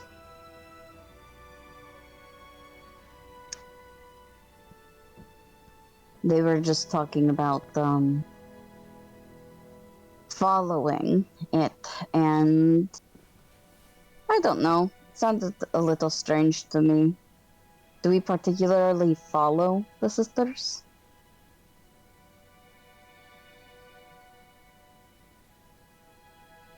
I don't think it's like that. I mean, it's not like how I follow the Kraken. Mm-hmm.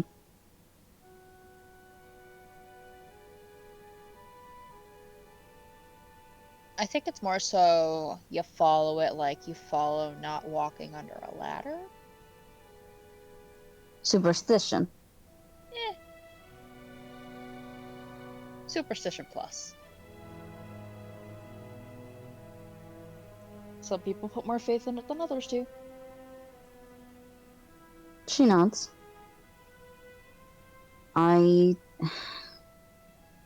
Despite that, I don't know how much I like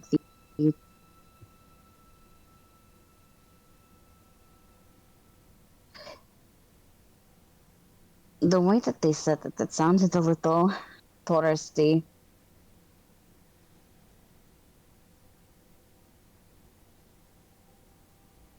You've come to expect anything different. Not really.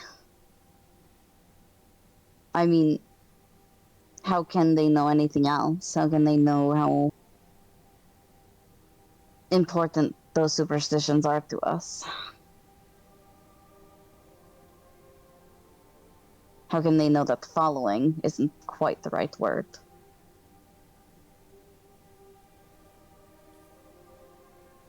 How I can guess Aki they know don't. that his fucking coin doesn't count unless he walks across stones himself? Well, he won't know until he fucks up, or you tell him beforehand. Yeah. Just made me feel a little weird.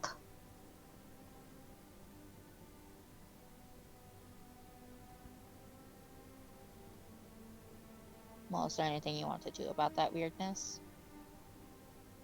The most I can do is correct them, right?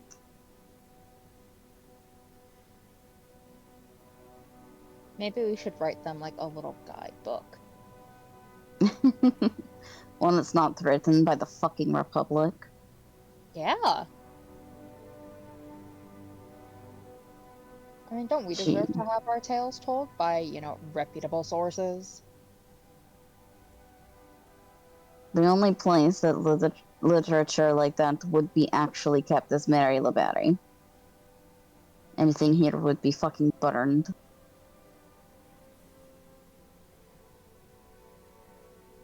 So, we'll make it keep it between the group for now.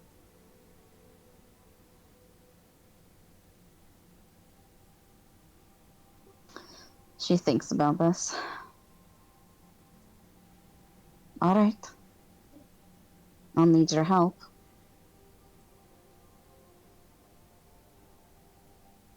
Just tell me what to do and I'll do it. You'll need to help me, write out what exactly we should tell them. I mean, there are a lot of things we can't, you know? Mm-hmm.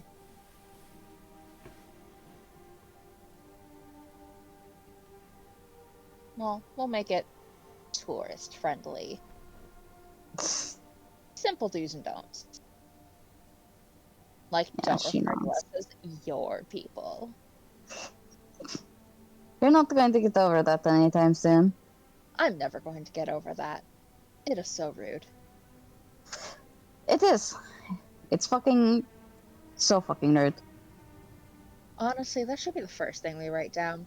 Don't refer to a group when talking to one person as your people. Your people.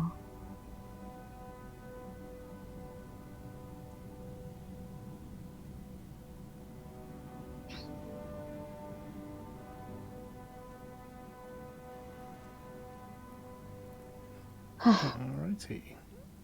So, Alright.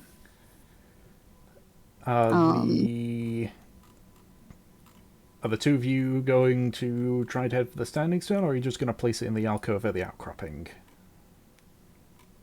Well, we need to place it at the standing stone. Anyone worth their salt places it at the standing stone. Okie dokie. In which case, it is going to be a few rolls because you have to hop across said stones. God, this is gonna fucking suck for me. So basically, it is just 3 athletic or acrobatic rolls. Okay.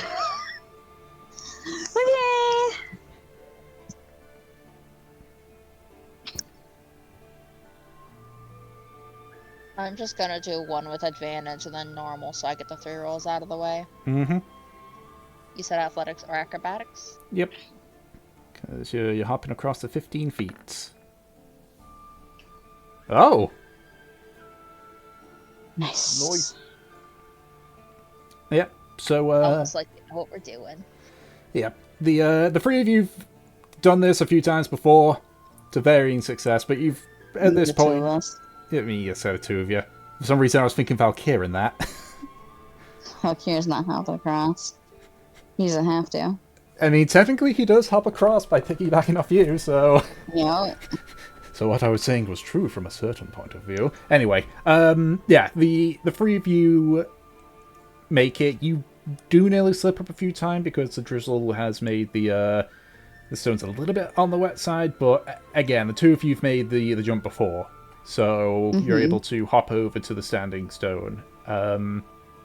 You can see in the pool there's a assortment of various kinds of coins, coppers, silvers, gold. You see the odd platinum in there too.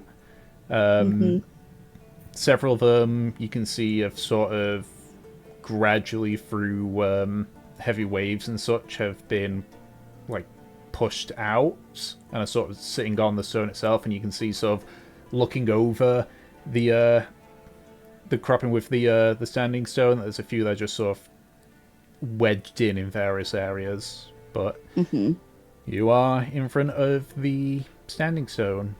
There are no engravings, there's no symbols, but to those that make the journey here, they know what it stands for. Yep.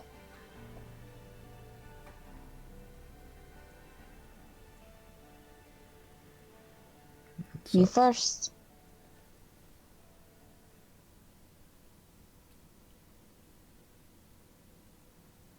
I'm sorry, Tom. Can you repeat that? My brain zoned.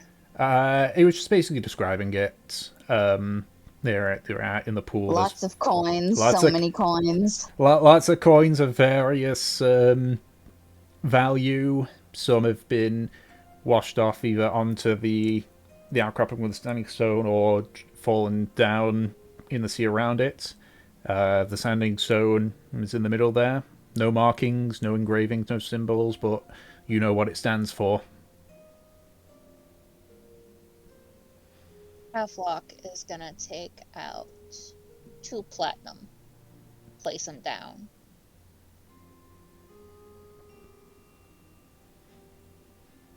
And just to spite Mev, he's gonna say his little wish in his brain. Okie dokie. Alright. Mev will also take out 2 platinum. She collapses her hands together and she whisper the prayer for the both of them. Mm-hmm.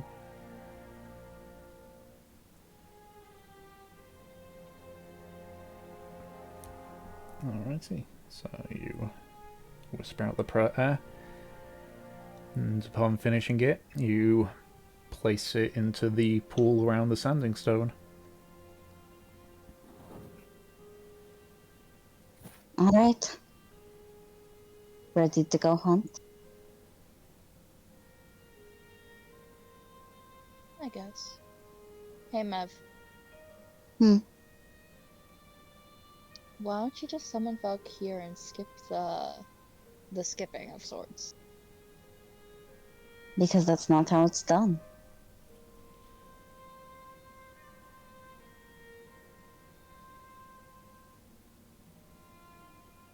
Fair point, fair point. Come on. I could skip along, but... And she starts to jump across. Kind of defeats the purpose, right? It's disrespectful.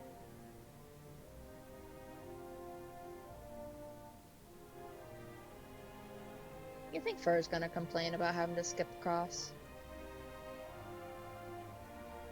I hope that no one complains. Otherwise, I might just push them off.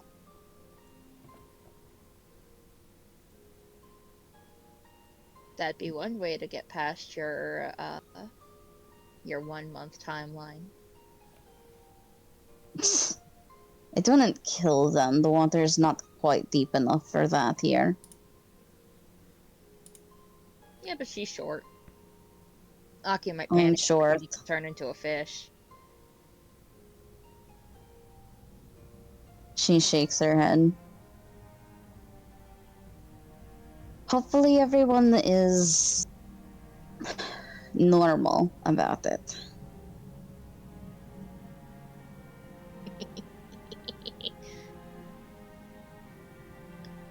Now come on. We need to go get your mollusks, right? To the sea! To the sea! Mm.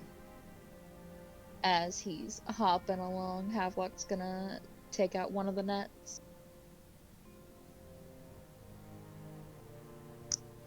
Yep. Okay. So he's going to fish a little and see what he gets. Yes. Tom, what do I roll? Make a dex check.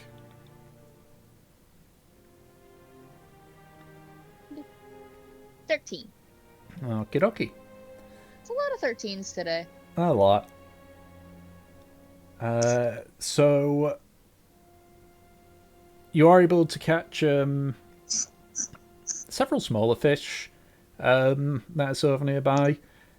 Eventually you sort of stop with the net and sort of just swim into the sea, and sort of start picking up the various things sort of hiding around the rocks. You've got a decent assortment of fish food, a few mussels,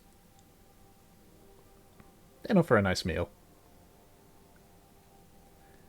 And while that is going on, so Mev, I assume you return back to the group. I was told to watch Havelock fish, apparently. But once he's done, I'll go back. Okie dokie. So Yeah, so you arrive back. Most of the camp has been packed up and ready.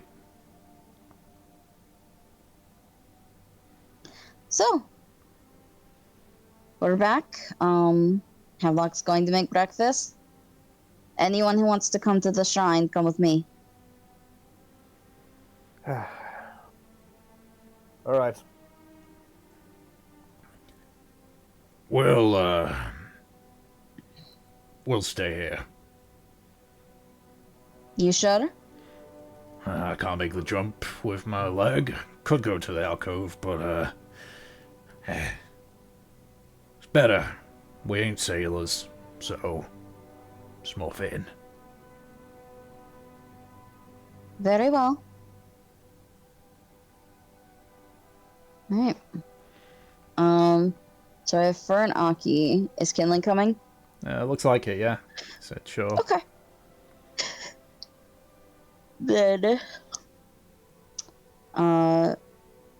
Mev will take them to the shrine. Mm-hmm. So, this is the shrine of the sisters. Who's familiar with the sisters? She looks around. I know a tiny bit about them. And Mhm. Aki just says,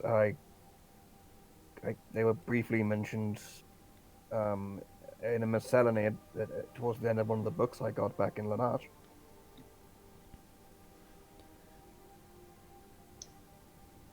Okay. Tom, can you tell me anything about the sisters that they may have heard of?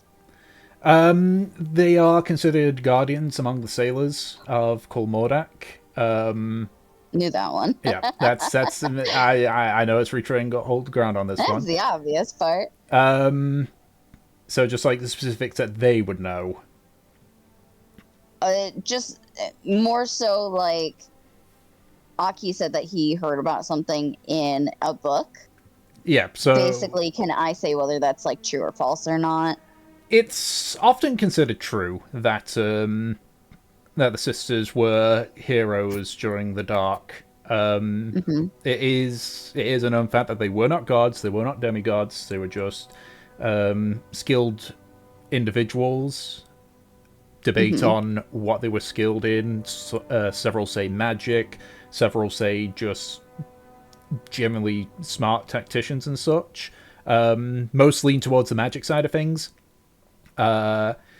They were native to Kolmordak themselves, and there is, and it's believed that they went to what's called the Isle of the Sisters, which is to the east of Kolmordak. Yeah, that's on the map, isn't it? Yes, it is. Granted, sea scaling is a bit on the absurd side, but yes. Yep. Still gotta fix that, but yeah. Yeah, then she will confirm that for the most part anything that Aki has learned in his book is true. She actually looks surprised that it's fairly accurate. Shocking. Thought those things were full of nothing but propaganda.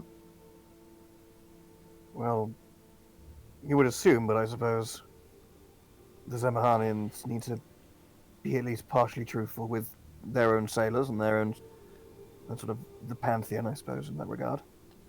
You'd think. Typically, these sisters are worshipped by pirates, merchant ships, and sailors. Obviously, there is the more popular Talos, but anyone worth their sea salt knows to go to the sisters. Also, isn't Talos like the god of storms as well? That seems like the opposite you want to, pay your respects to. Unless it's out of fear, I guess. Exactly. She smiles. I wouldn't say that we typically follow the sisters. We do respect them, but much of this is out of a superstition of sorts. So they're like good luck charms more than anything. She nods. And she will gesture over to like the standing stone. Over there is the standing stone. You have to hop across these rocks and place a coin on them. Then you pray for good luck. You are all not familiar with the prayer, so I will recite it for you.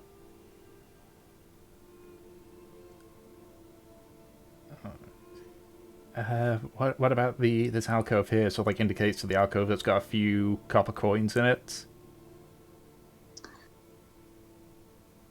You may put your coin at the alcove, but generally it's the whole point of worship is to make the journey across. Okay, I just... Anyone who did the alcove could not make that journey.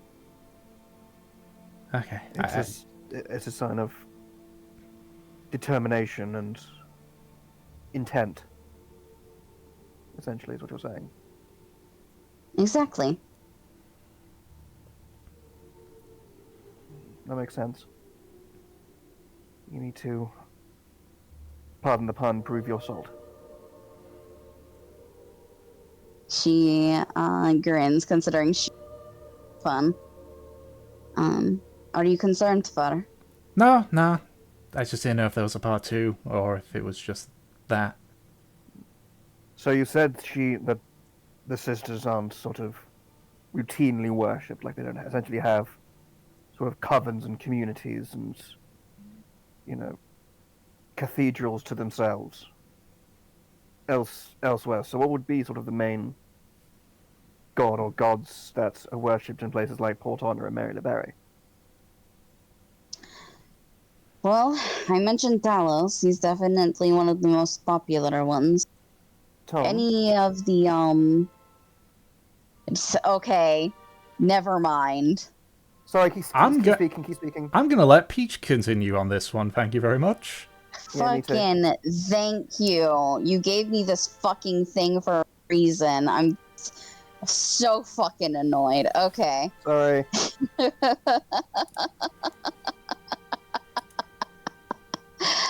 Whew. Continue, Peach. Thank you. I appreciate it. In Port Donner, there is the Church of the Tempest. We may also go to there, but as I said, it's typically she takes a breath. It typically is a Talos temple, and they do have it's the 12, right? The Alliance. The Alliance. Thank you. I'm thinking of Final Fantasy. By the 12. Well, by the 13 by the now. 12. Yeah. By the 9. And Why? they have smaller shrines to the traditional Alliance. There used to be a shrine for the sisters, but it was removed. Because of pirates? They were worried about it influencing piracy. Worship of the sisters is not technically outlawed, but it has been stripped of their proper temples. But aren't they the god of all sailors, no matter what flag they fly under? That Or the doesn't seem to protectors, matter. sorry. They might encourage pirates. That's enough. Well, by that same logic, why didn't they ban eye patches or... I don't know. She swallows. It seems like they're throwing the baby out with the bathwater. You think people aren't profiled by their clothing? None of these things are outlawed. They're just frowned upon. I get the feeling with the sisters, they probably said, well, they're not actually gods, so why are they in a temple? It's probably their reasoning for it. That was definitely one of their excuses.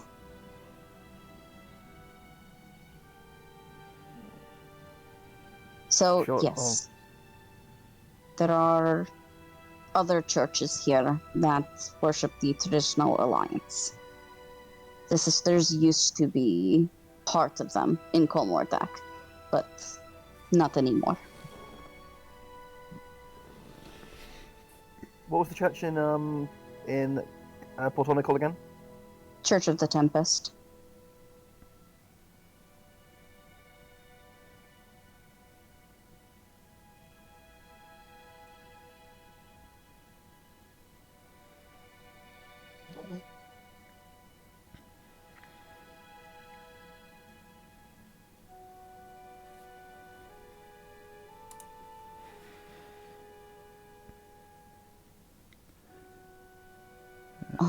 Killing said so. Yeah. Sorry, I'm writing Memo things down. killing. You ready to hop across, or do you have a question?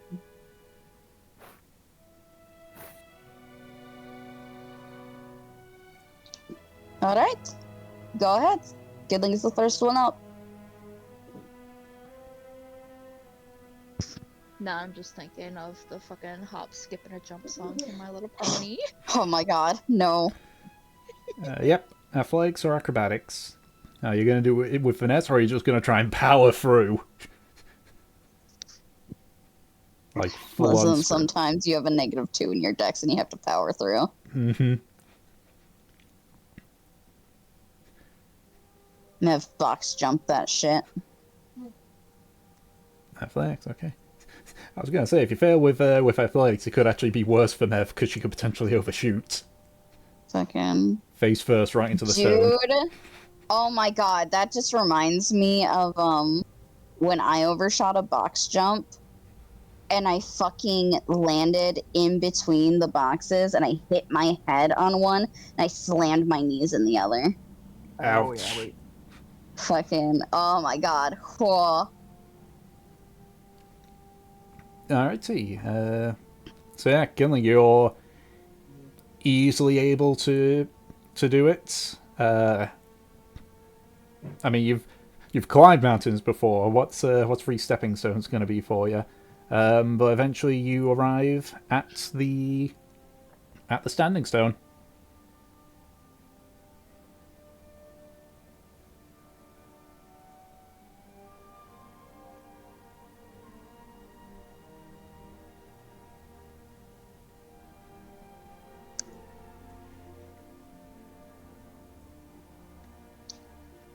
Alright. Who's next? I'll go. Any tips for someone who's short? You think that height matters? I mean, it kind of does in some things. Not here. All you have to know is where to place your feet. Be careful, the rocks are wet. She slaps her on the back. Okay. What's for fur's better with acrobatics? Okay. Oh, fur. Oh boy. So she yeah, multiples of 3. That's weird. If you include the fact that she's got a +3 in Dex, 3, 6, 9, 12. So she gets to the first stone and she slips. She slips and she falls. Thankfully, the tide is completely out. So even though That's what I thought. so even though she does land in the water, she does just come back up, spluttering. It's like, Are you alright? yeah, might have bit my I told tongue. you. She just sort of like Come on. pulls herself back up. Yeah, Mev will help her up and just shake her head. Do you want to try again? Or Yeah, you sure? yeah. Just Alright. just give me to get my bearings again. Okay, you want to try while she breathes? Sure. We're going to do this properly as well. And Aki will sort of go jump over the stones. Okay, 3 acrobatics or athletics. Yeah. My athletics is better. Bing, bang, boom. Okay. Okay. You are very shaky on the last 2 jumps. to the point where you nearly go right into the pool around the standing stone, but you're able to get yourself steady, and you are there at the standing stone.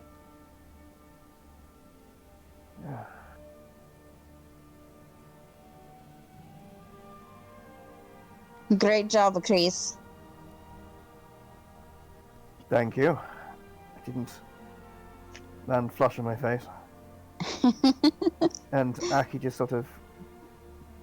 You do see Aki almost like close his eyes and like take a moment of pause in front of the stone, like listening to the crashing of the sea and the sort of quiet, like the serenity of the environment. Tom, Yes. you know how you said there was something on the stone that was like glinting? Yeah. It's the coins. Now that I'm close... Sorry? It's It the was coins. Okay. It's a very shiny stone. Yeah, there's a It's assortment of absolutely covered. yeah. There's an assortment of coins around the standing stone in the pool. Some have been placed on the standing stone itself.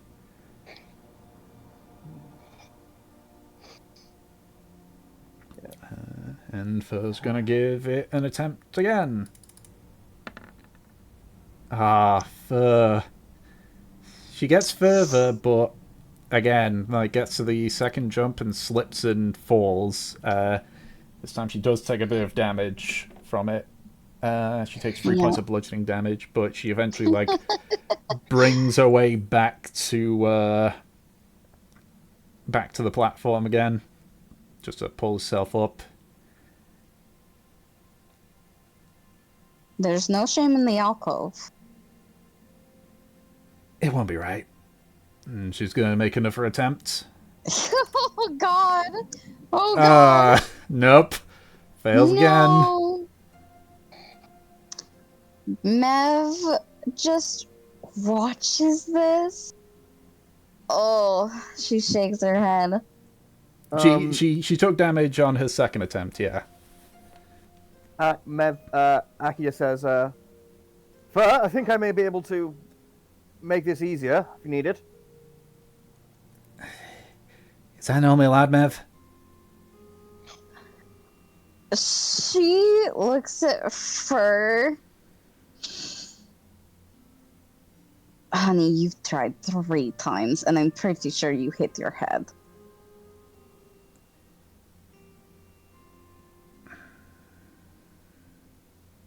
Make a persuasion check with disadvantage.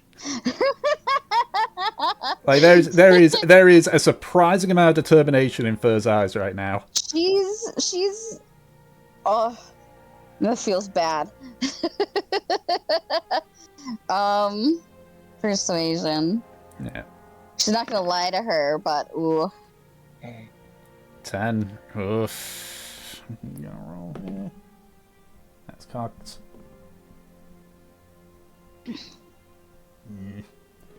Just shakes her head. It's like, no, I'm doing this.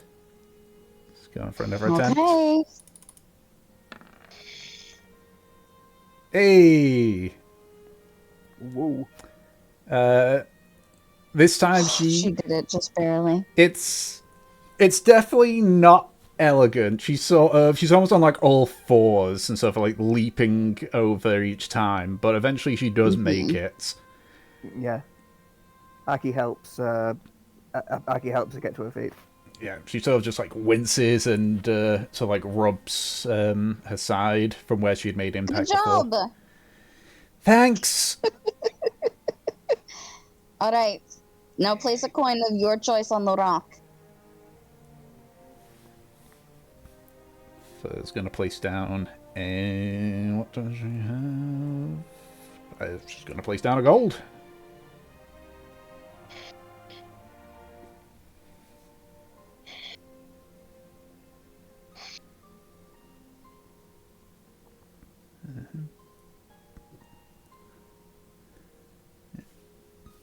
It's just sort of like holding onto her side. She just looks at the coin that she's placed down.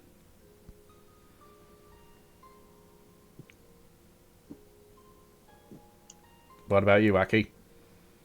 Aki's sort of rummaging in his pocket, and he will pull out. He will pull out 9 platinum. Oh my god. Oh my god.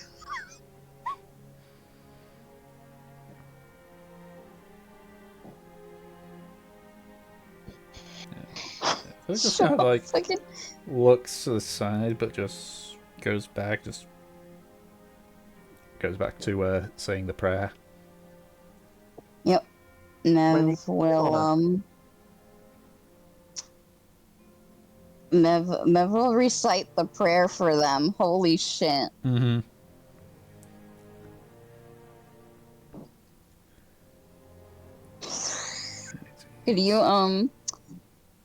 Could you repeat the prayer, and could you actually put it in like campaign notes or something? Yep, Yeah, So we have I it on reckon hand? as Well, yep, I will do that, though admittedly it is improvised because there's variants of the prayer that people do. Some people just Yeah. say, blessing of sisters be upon me, etc. But the full prayer is basically may the sisters watch over me in my travels.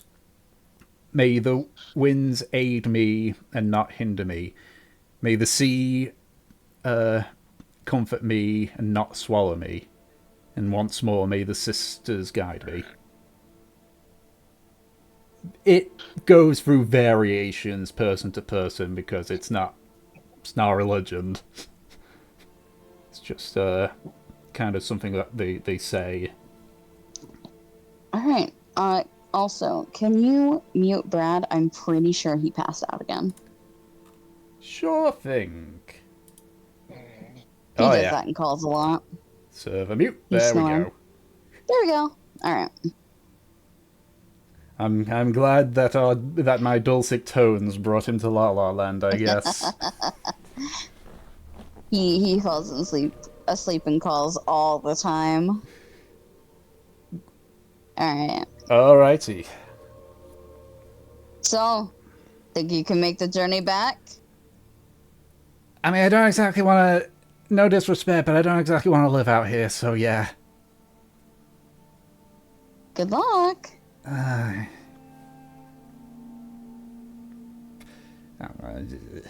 about is Fur gonna actually get back with dignity? No! And because of how far out she is, I and feel because bad. it gets rocky, she is gonna take damage. Okay, she takes 2 points of bludgeoning damage.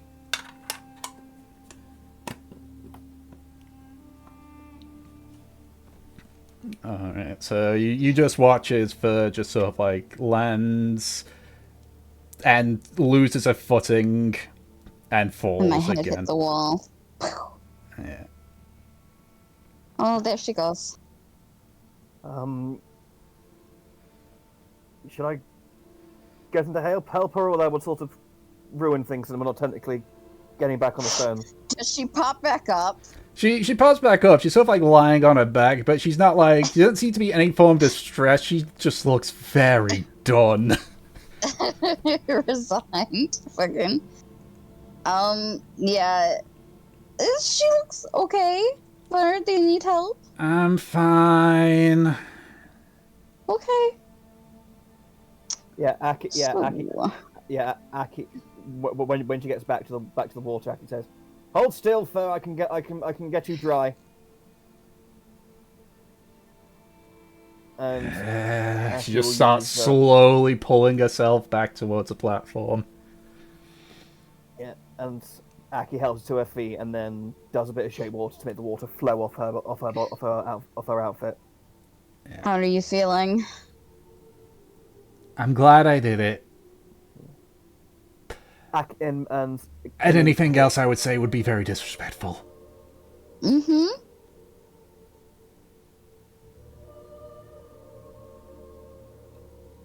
You can see that there is a bruise on her face now from where she made impact.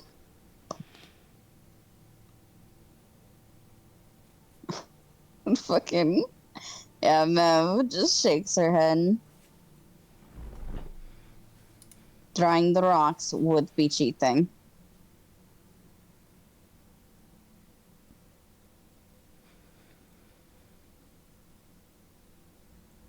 All right, let's head back.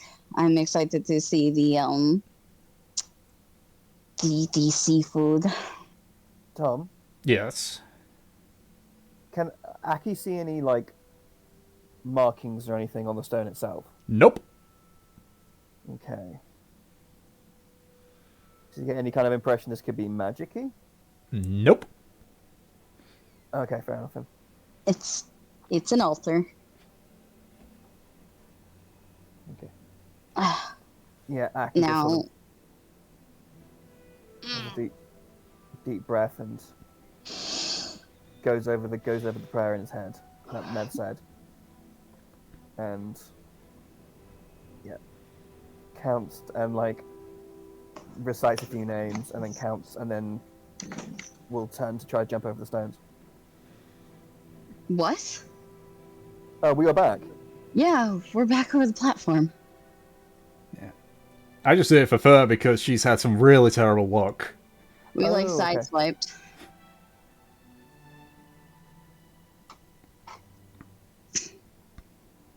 Yep. Fair enough. I was like, So, thank you for bringing us, Mevela. Of course.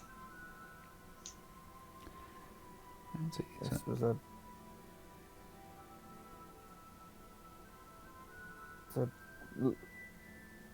it's a wondrous place. This. She looks at Aki. Are you just saying that? No, I am not. Then what's wondrous about it? Well, the scenery, the drama of it, and the fact that the amount of history and hope and kindness that has been performed here. All you have to do is gaze into that pool and imagine each coin as being either a journey or a life where a loved one wishes that whoever the coin is left for returns safely. And I think that the comfort and the hope that having faith in a place like this, in a scene like this, is, well, wondrous.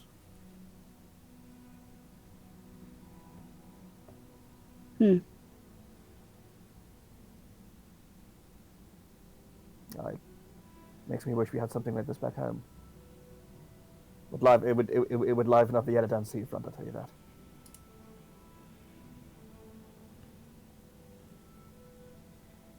Well, Except for when the ice fairs aren't on. That's a hell of a party. But if there were more like it, it wouldn't be special. correct. Well, precisely, yes.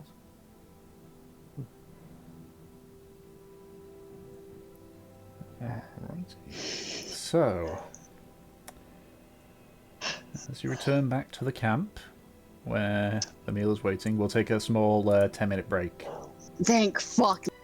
So, you return back to the camp. Everything barring the cookery stuff is all packed up and ready to go. And there is a seafood meal in front of you. Great. Fucking I've tastic. food. What was that, Hannah? Thank you, Havelock. Ah, right. This looks wonderful. Thank you, Havelock. Do you want someone else to try it out to see if it's too spicy first? No, I'm sure it'd be nice. Thank you. Well, you heard Nate. We can play for 6 more hours. No! Fucking Oh, yeah, we'll get tonight. That would not be possible for me or Ed. Wrestling. Megan. I'm joking.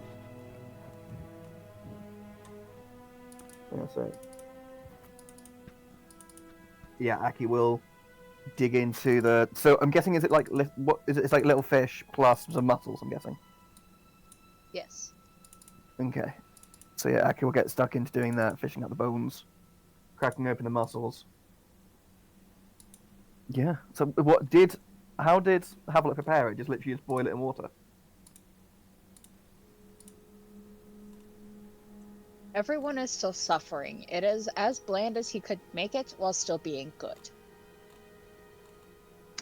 I mean, it's seafood, so not like that's particularly hard.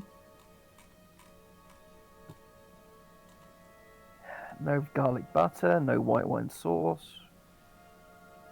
I swear, if Aki actually says that shit, No, that's me. good, good. Havelock would fucking shoot him in the spine. Yeah, Aki's enjoying it. He goes, very fresh. Compliments to the chef and the fisherman. So, the same person. Yes.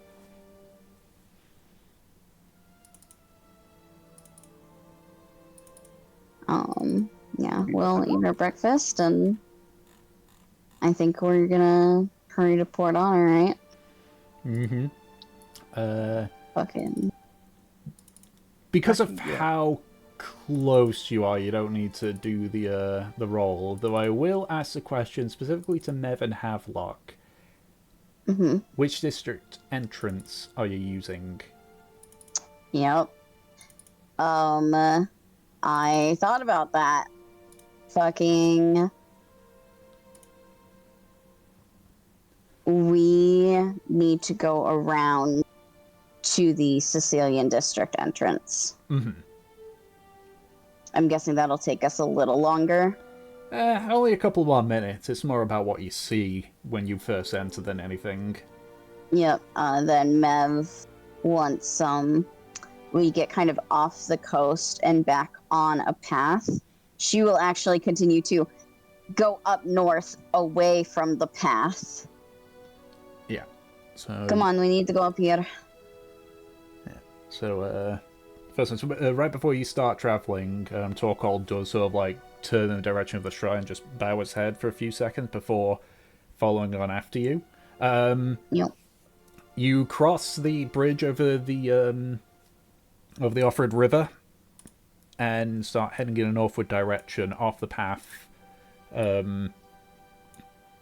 towards somewhat in the direction of the road that heads to Hatan. Mm-hmm. Peach, Tom, Yes. how do I spell Sicilian? Sicillian. I knew. Fucking. Because I thought of the actual way to spell Sicilian, and then. It's So like, that's not what he's asking. But It's like the regular version, but add an extra L. Mhm. yeah. Grand, thank you.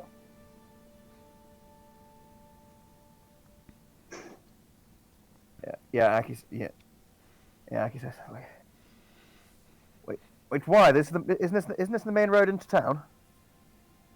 It's one of the main roads. But you're aiming for a particular entry point? That's right.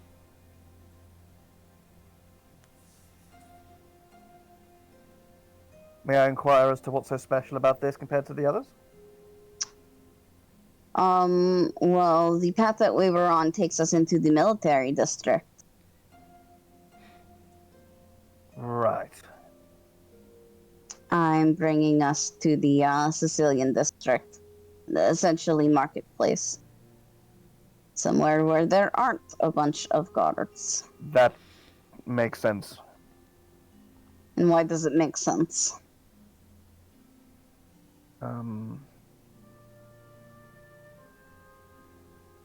Did you and Havelock leave Port under a certain cloud? Or have certain familiar reputations that maybe would be of some interest to the guards at Port Honor? Aki, we're pirates. It doesn't matter if we keep our heads down.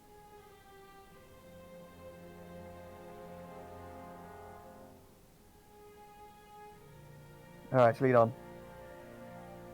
Fucking. Sweet.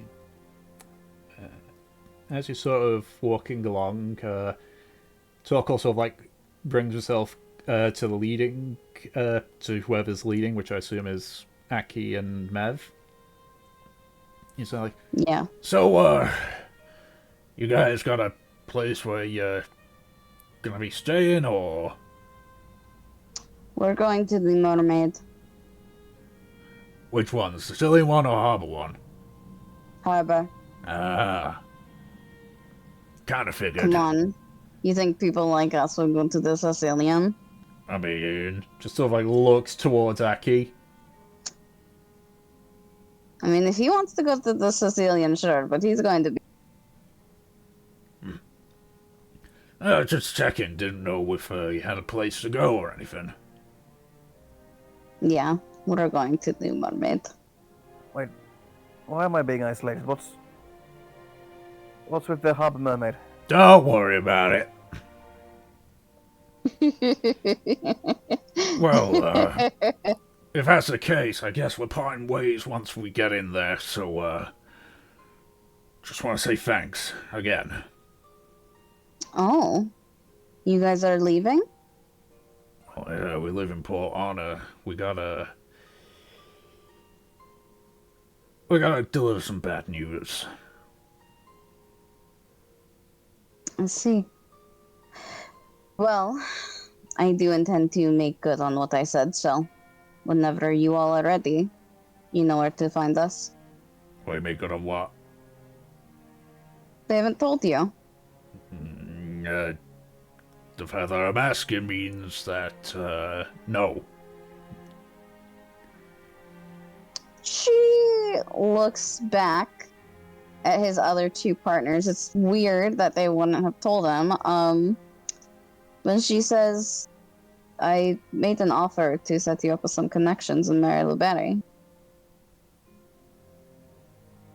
Oh, right. So, like, turns around to look at Goris and Soaz. We just sort of like... Soaz looks away. Goris just throws like... Kind of figured it'd be... Oh, kind of figured it'd be, better when we're back somewhere safe. You were sort of... Your leg's sort of fucked up. You were unconscious, so... What kind of connections we're talking about here? Connections with a proper smuggling company of sorts. Ah, well, that'll be great for them. Just... if you guys don't have anywhere else to go, then I can get you with something that's not exactly clean, but better than anything else that someone else might get you into. You think either of us are clean? Well, Size might be. Not us. Not the other two. Not me and Goris. You know what I mean. There's smuggling and then there's trafficking. Oh. Yeah. Take the smuggling over the trafficking. This will get you set up. Give you something to do other than, she huffs. Basic scams that get you chased by wolves. No offense. None taken. I mean... I was just brought here because I've got experience. Or thought I did. Well, I'm going to set you guys up. And, I mean, if you aren't interested, that's fine too. Well, if you need to look for us, I'm usually around the Iron Tankard. Goris over there is a dock worker, so you can find him in the docks. And so as he does odd jobs around the city. You'll run into him, I'm sure. Alright. Of course, if anything You we can guys do need- for you, then don't hesitate to ask. Goris knows a bit about ships, but I think that's a moot point because of you and the lad there. I got information about stuff going on with the Zamahans, but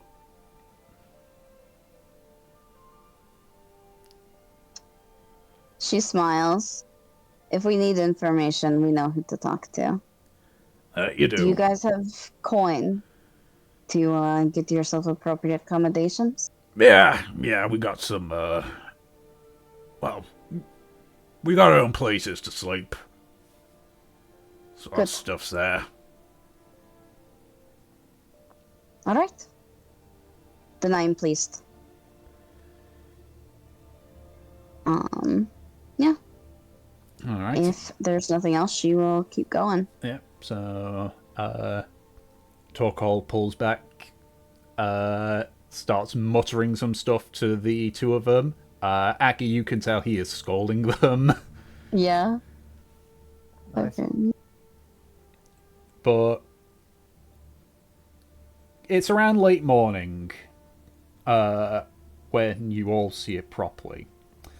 The large walls of Port Honor are directly in front of you, alongside the various towers and turrets that adorn it.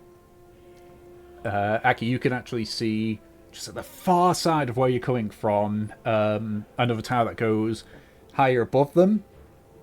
You recognize, even though you don't recognize the architecture, you can just tell from looking at it that this is a lighthouse that's sort of attached onto the wall directly. You can see as well from this angle The lighthouse is on the other side. yeah, but it's, you can see like the top part of it sticking out. It's that tall. It's very tall. Holy shit. Okay. The city, like the walls itself, are not like at the same level. You see at the side that you're at, it goes upwards sharply. Nevin Hallock, you know that's because the Castletop district is directly adjacent. You can't see the interior of the city as is, but you can see that the gates are open. And you are heading towards a area on the northern part of the city.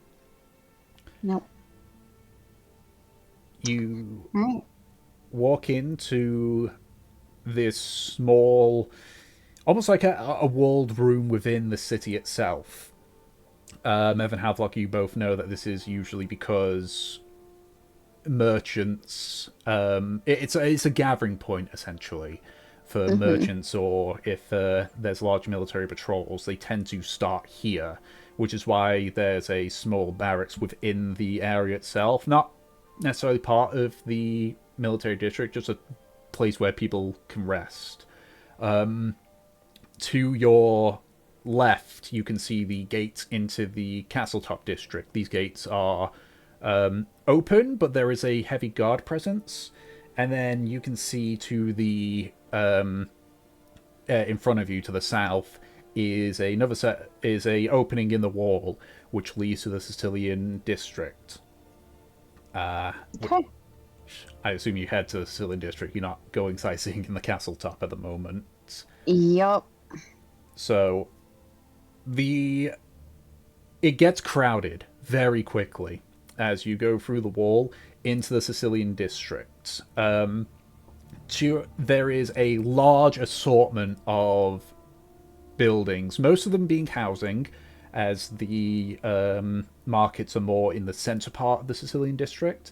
Ahead of you is a winding road that leads to the military district, and while there isn't a solid road per se, there is back alleys and such that lead you deeper into the Sicilian district. And Okay. you can tell here that you are definitely now in Port Honor. Torkol, Soaz, and Goris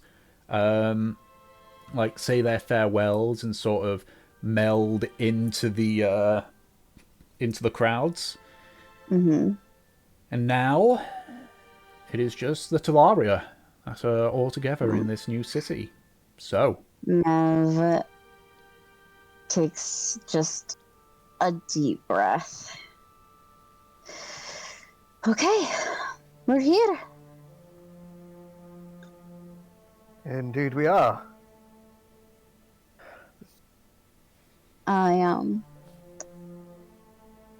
We should head over to where we're going to be set up. So, Right, well- the mermaid? That's right. You said it was in the harbour district. How far is that? Across town. All right. It won't be long. And how long would you say it is, Tom? So the map that you guys have is admittedly not. It is smaller just because figured. trying to populate it all would make the file size stupidly massive. So scale it up a bit on that. Before you ask, Ed, you don't know the layout of Port Honor. That's why they've got the map. I know. I'm not going to ask that because I have no idea what's going on. Mhm. Aki just say, just as we're traveling, as you sort of stated before on the way here, what is the likelihood we are going to be stopped and questioned and accosted on the way? You? None. But you? And Havelock? She looks at Havelock. Yes, Matt? There's just this look on her face of, do we tell him?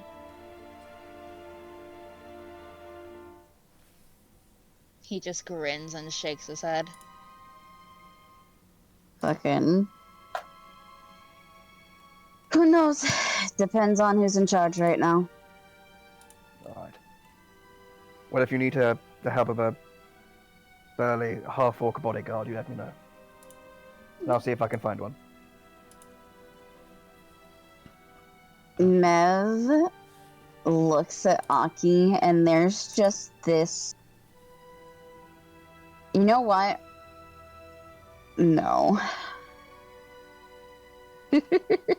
Hold on. I'm in trouble, aren't I?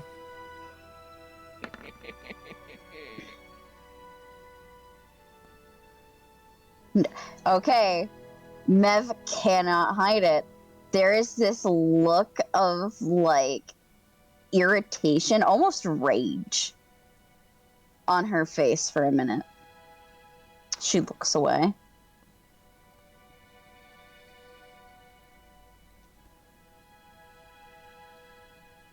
To answer your question, Peach, about 1 to 2 hours. Okay. I figured that if it was short, Mev wouldn't be a liar, and if it was long, it would be funny. So it's funny. Would it be a bit much to ask? Should we get set up now, or I'm kind of curious about the city, and also where we might run into Olivia. She's at the Merry Mermaid in the district here, and she gestures just around them in the Sicilian district as they travel. Okay. Right. So we're going to the Mermaid, and she's in the Merry Mermaid. That's right. Okay. Got it. Isn't it fun?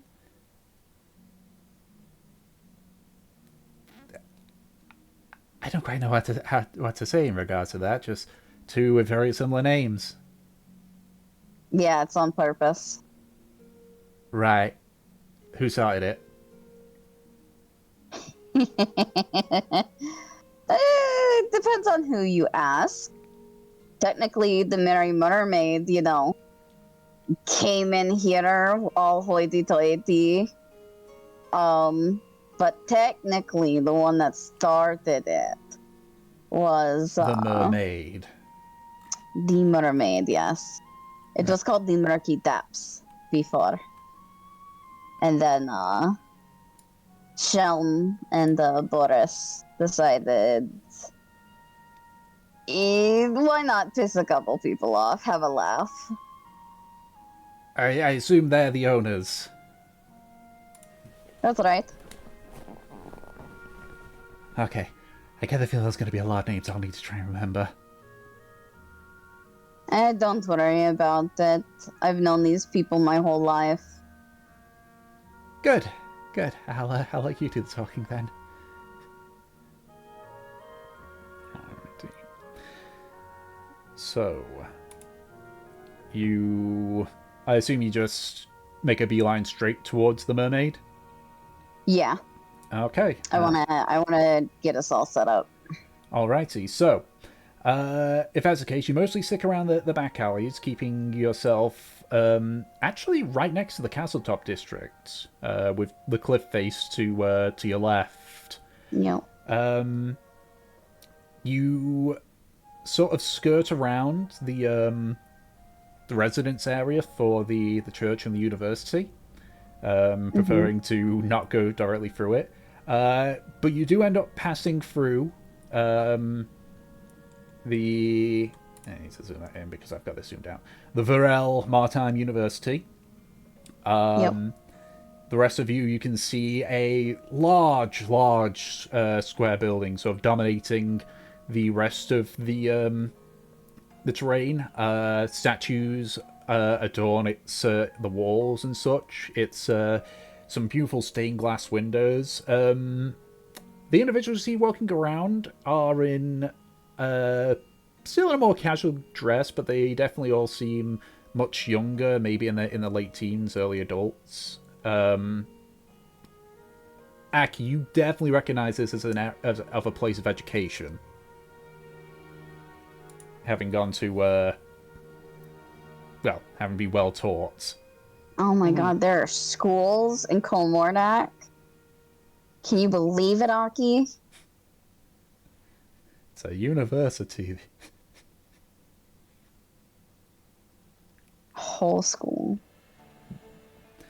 But passing on directly next door to it, you can see a large church. Somewhat, again, rectangular, though the front is curved. So it's a single bell tower adorns it. You can see sort of flanking the doors are statues of what people depict as Talos. There is a very slight outcropping to the side, which Mervan Hargu recognizes where the altars to the rest of the Alliance are. Yep. You sort of move quickly along through there. You sort of notice to your left the Timber Tannery, and sort of adjust accordingly and head straight south to the Mermaid. So you arrive at the Mermaid and sort of make your way round to the front of it. It's a 2-story wooden building. The wooden exterior is showing signs of poor upkeep, with rot setting in on a few of the planks. The other look isn't helped by the fact that there is a wooden mermaid statue, clearly taken from the figurehead of a ship, that's just been roughly lashed up with rope on the front. It's not been cleaned at all, as you can see, because it is completely covered in bird crap, and most of it is rotten to the point where none of the features on the face are there. And in fact, its entire left arm is missing. But that is the exterior of the Mermaid, which you notice as well is not spelt as it sounds like. Yep. Mav, as you get up to this building, like, her smile just grows and grows and grows. Here it is.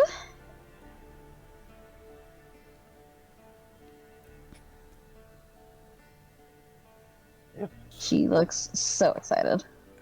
Seeing her look happy, so excited, she goes, Aki goes, seems homely. Well, I'd hope so. This was my home in Port Honor. Well, isn't it time you showed us around the place, introduced us. See, you're practically buzzing. She looks at Havelock to see if he is sharing excitement. Havelock is very much excited.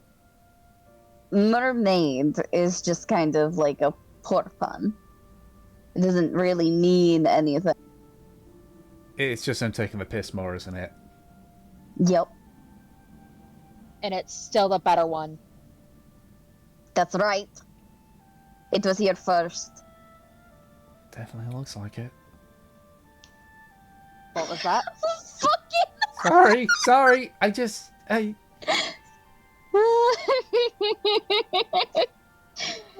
fuck did you just say about our home?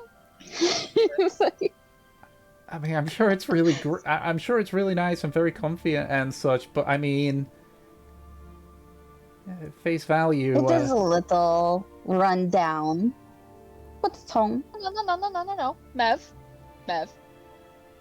Farm girl. She doesn't get to say shit. That is true.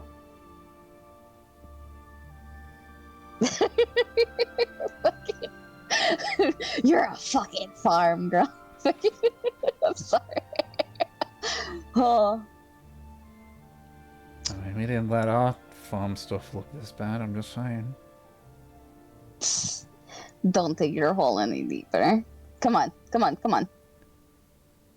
might fall in it if I did. Just so like rubs her side again. She will head in. How busy is it right now? Surprisingly quiet. There's a few individuals within the dimly lit interior. Most of them are heavily robed individuals, which Evan Havelock, you know the reason why they're there. Yep. Boris is there. And I say there's just a handful of individuals, very down on the luck kind of fellas. Yep. But yeah, it's mostly quiet. She makes her way to the bar. Boris! Merv? Hello. It's nice to see you again. And just for everyone else, so Boris, he is a how's the interior compared to the outside? A lot of the furniture has got signs of damage. There's dents and slashes on them. A few, there's a handful of seats that are just completely missing a leg. Same with a few tables. But at the very least, it seems habitable. Anyway, I was saying, so Boris, he looks to be an older male, maybe in his 40s or 50s. His white hair's cut in a sort of like a buzz cut. His face has got like several scars. Some which Mev and Havelock know how he got, specifically from the bar fights. He's wearing like a tattered tunic and sort of like greasy apron. And he's just sort of like, as he just readjusts himself, he places like his hands on the top of the counter. You can see that his right hand clearly has had some severe damage done to it at some point. It's covered by a glove. You can see he's got several hooks on it. Anyway. So, how are you doing? Few coins out of pocket after the last time you were here. Him too. So, like, indicates over to Havelock. She, looks a little embarrassed, but she's still smiling. Sorry. Did Mom give you any trouble?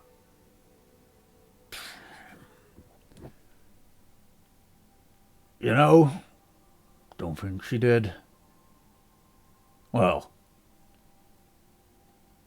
did in the sense of, the obvious part. Where'd you go?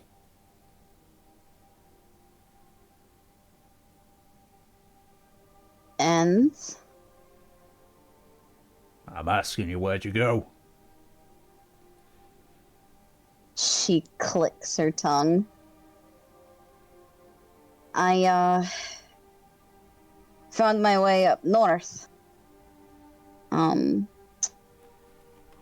She thinks about it. By tow. I've been traveling back down south ever since. The fuck did you get up there? Some fucking green thumbs that don't know me brought me up there. And they, His brow furrows as you say that. What were their names? you know I'm not going to give you their names. Someone's going to get fucked up if I do. And? And I don't want anyone to... She rolls her hand to end up missing. Or hurt. Did they know who you were? No, they didn't. Then what's the harm in it? That's the whole point. Look, They I ain't didn't gonna know. tell I'm not gonna tell anybody. Insight. Okie dokie, make an insight check.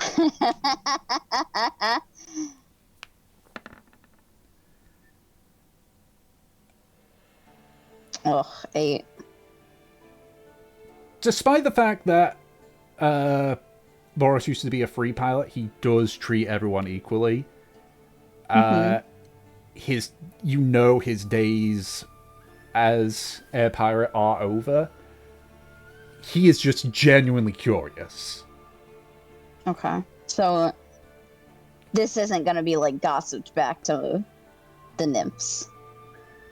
Boris tends to keep himself to himself, and normally he's not one to deal in information. That would be more God,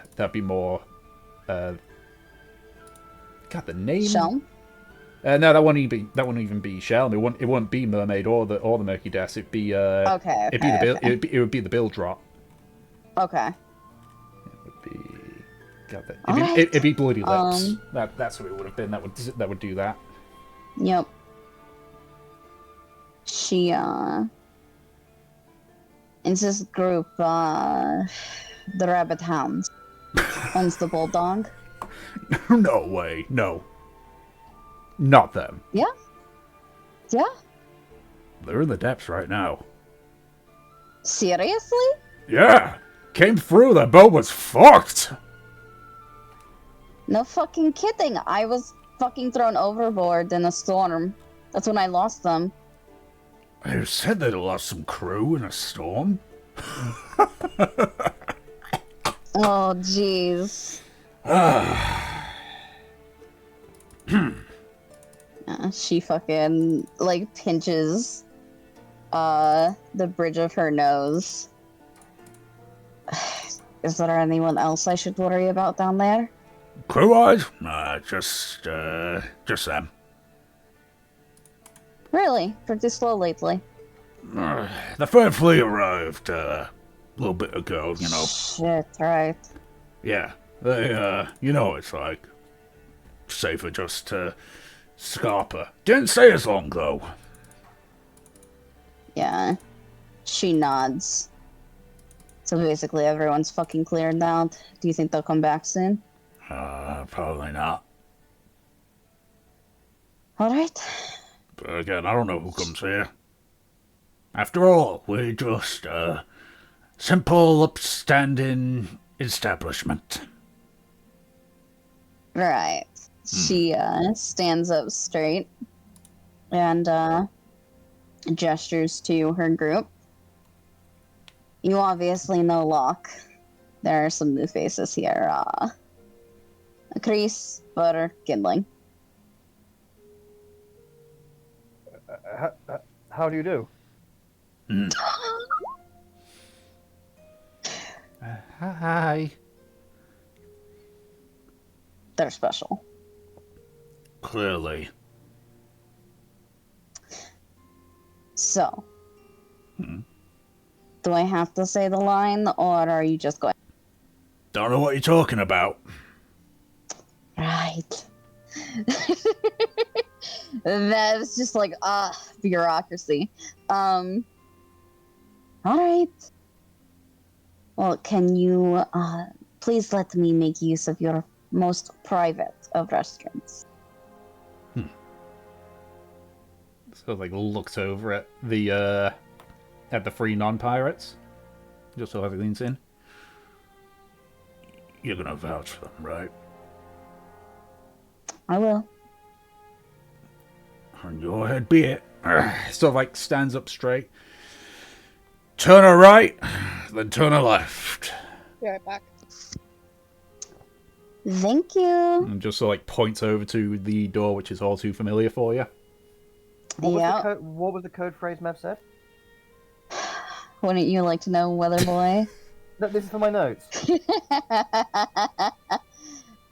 She asked if she could make use of his most private of restrooms.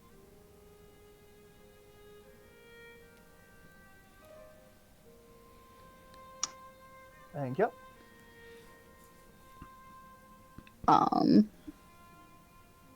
And yeah, Mev will go ahead and head down.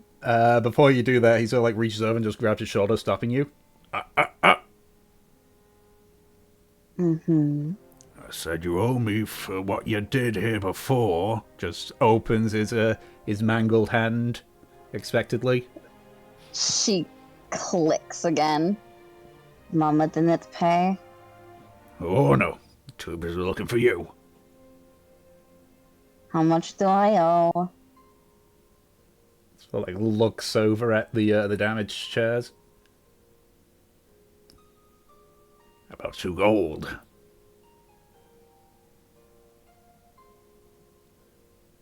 Does Havelock also owe that?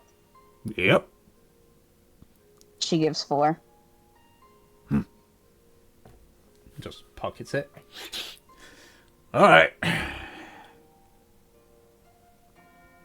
Thank you, Boris. You're welcome. Fucking, my mommy didn't pay for me. Really tells you the kind of life that Bev's led. Oh no, what do you mean? I'm an adult and I have to look after myself with my consequences. What do you mean? My mom paid for everything for me. Alrighty, so I assume you lead them through to the particular location. Yup. Or I'm guessing I will be extorted for more money. Alright. So, it's only a few doors in. The rest of you just sort of like follow Mev, assuming she knows where she's going. Unsure why she's taking you all to the restroom. Mm-hmm.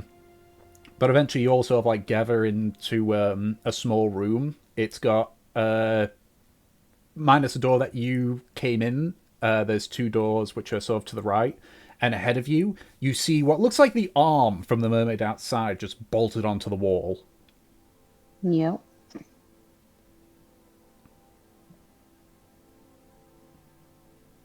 She will continue to go down. If no one has any questions. She basically she starts turning the arm while you guys process, I suppose. I realized that I wasn't very specific. Mm-hmm. Aki thinks of a million questions, but decides otherwise from saying them. What are you doing, Mev? You'll see. Okay. You turn it right, and then you turn it left, as Boris said. And you just hear a doom, as the door is like pulled back into the side, leading to a trapdoor that's currently closed at the moment. All right. And I can open it up, and this leads to the cellar, right? Yep. So you open it up. It leads to, it's definitely a walled up part of the cellar, but Yeah. it's definitely the cellar. And you can sort of see a tunnel that's clearly been hand dug over the many years, heading downwards. All right. And we get to the door. Mm-hmm. Who do I meet? So the door is closed. It is, for the rest of you, it is a barred metal door with a, one of those slidable eye slot things. It is currently closed. Mm-hmm. There's only just the dim lantern light. There's nobody on the outside, which Nev, you would know, is because they don't post somebody outside. There's always one inside. Okay. She will just do like one quick knock just to warn that she's about to open it. She opens the door. The door doesn't open. But a few seconds after the knock, the eye slat sort of like moves to the side, and you see 4 little orbs of light sort of move out and sort of illuminate the area clearly. Yep. From where you are, Mev, you can see looks to be a dark-skinned woman sort of staring at you through the eye slats. Is that Celine No, that's Rita. or Rita? That's, okay. It's Rita, yeah. She sort of Hi, Rita. She sort of like cocks an eyebrow before she just slides the eye slat closed, and you just hear the sound of various things being moved before the door opens up. Okay. Neville, come in. As you walk in, Rita just like stoops down and just gives you a big hug. Hello. She hugs Rita back. Neville, It's so nice to see you. it's so nice to see you. It's been far too long. You didn't come back. What happened? Wild night of partying, stow away on the ship, get thrown overboard, you know. That was so much stuff that I have questions about, but I can't. I'm working right now, darling. I'm working. Well, when do you get off? I'm here for at least a week. At least more than enough time. Since working. Since Elle's gonna be taking over the nights for me. Well, then good. You've got plenty of time. How is he? He's fine. I keep pushing him if you know what I mean. Just elbows you in the shoulder. But she looks her up and down. Well, you've certainly had plenty of time. No success? Well, I don't know if it's just half elves being half elves, or maybe I'm just not trying hard enough. Gives a sly wink. Oh, please. Knowing you, you're jumping his bones every 10 minutes. I mean, I'm not gonna say no to it. I wouldn't either. For the rest of you, because I'm sure everyone outside of Havelock and Mev are just like, what the fuck's going on? Yep. You can see a dark-skinned human in front of you. You said she had 4 eyes earlier. No. It's the 4 orbs of light that, like, illuminated the room. Yeah, to have an actual look at her and such. Yeah. You can see that her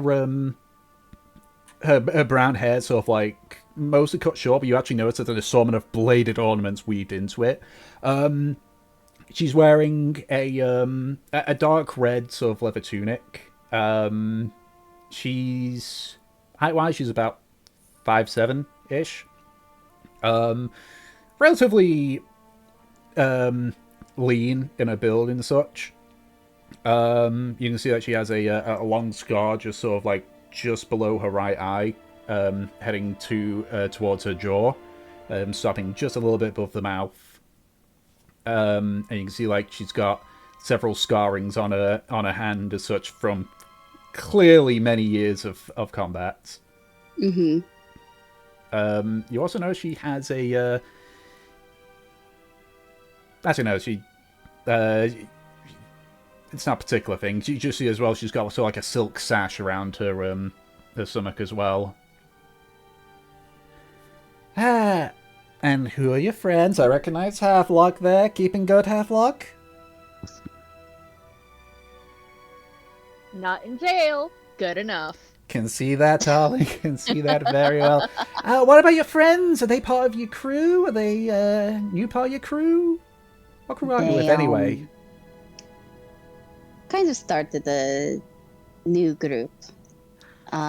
So, yes, they're a part of it. Oh, well. She gestures. This is kindling. He's the This is best. fodder. This is fodder, and this is a krisk. Pleasure to meet you. Ooh, fancy one, isn't he? A pleasure to meet me. Of course it is. He's a little bit hoity-toity. He's cool, though. I mean, I'm sure they're all cool, considering they're all here. Of course. You think I'd let fucking losers in here? She looks to Havelock. When you had said he's cool, referring to Aki, you just saw Havelock give you the dirtiest of side eyes. Yeah. Well, I'm not one to judge. If Boris was fine with it, then I guess we're all fine with it. They are aware of the rules here, though, yes? I actually haven't briefed them yet. Would you like to? Gladly. Right, you three. You are currently standing in the most pristine pirate hideout outside of Mary the Berry. The Murky Depths. Welcome. My name's Rita. I'm one of the bouncers here. You fuck up, you are going to be in a bloody mess outside the Mermaid, courtesy of me, or my husband, whoever's on board. Or maybe even more of us. I don't know, we all sometimes get a bit restless. So, I'm assuming these three aren't aware, or at the very least aren't involved with the Free Pirates and Code followers? They are not. Right, that makes it so much easier. Put simply, we're all equals here. Doesn't matter if you're a free pirate, doesn't matter if you're a code follower. I guess it doesn't matter if you're neither. We're all in this together. We all work together, and we don't start shit with anybody. You can't do that? Then the Mermaid's where you're going at the most. We don't start fights here. We're a family. I don't know. That didn't stop me last time. Families get into fights all the time. And that's what the Mermaid is for. Oh yes, Boris has already made me pay him for damages. Good. Very good. How much? It was 2 gold. I paid your share too. Havelock just takes 2 gold out of his purse and passes it back to Mev. Kind of defeats the purpose, but okay. She smiles at Rita. Is that it? That's the main ones. Any of the other stuff I don't think involves landlubbers. I'll make sure that they're on good behavior. In fact, I think these two are too nervous to actually start anything, and this one, she gestures to kindling, knows when the right time is. Havelock just puts an arm around Kindling, pulling him closer. I'll keep him in line. Yeah, you. I agree with Mev on this one. changed man. Well, I do trust what Mev and Havelock say, but I will make a warning to the three of you. The owners of the Murky Depths are all ex-pirates. We are still very adept in combat, and if need be, all of us can come down on you like a sack of bricks. And anything Surely. you say and do comes down on my head. I'm the one that vouched for you guys. I mean, that's more Boris than me. You think Shelm won't? I think Shelm puts a lot of trust in Boris, so if Boris says no, then he's not going to argue. Speaking of Still. which, you should probably say hello to him, and maybe he's been pretty quiet because the third fleet arrived. I think we have one crew here still. I heard. So maybe you could You say got the hello. hounds, right? The Rabbit Hounds, yes, that's who they are. Very green. Mourning the loss of some crew, apparently. Oh boy. She looks at Havelock. Does Mev say that out loud? Yup. Rita's gonna insight you.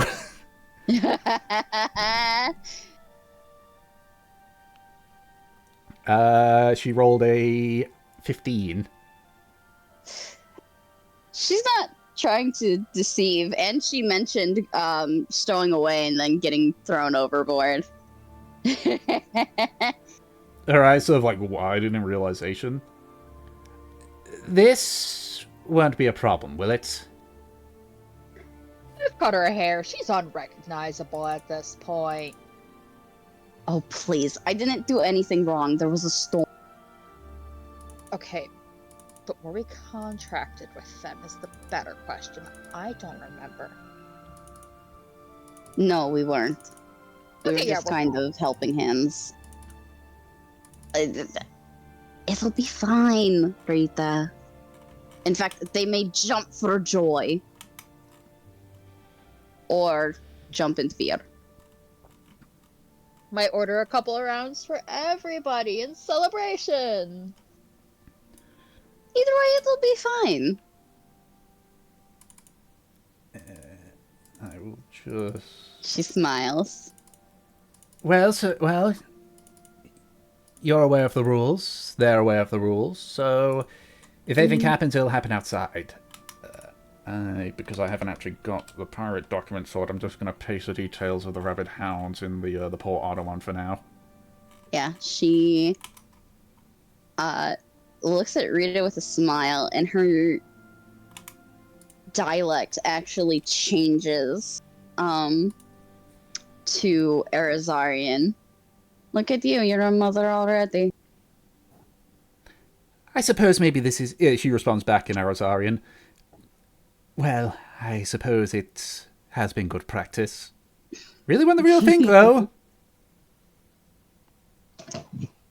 You'll do great. Not a question.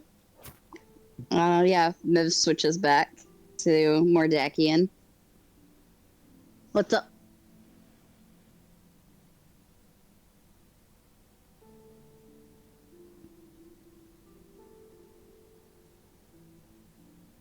What do you do in any fucking tavern? Or in... Yeah, it's a tavern. It's simply a safe haven for the less desirables among the Republic, I guess.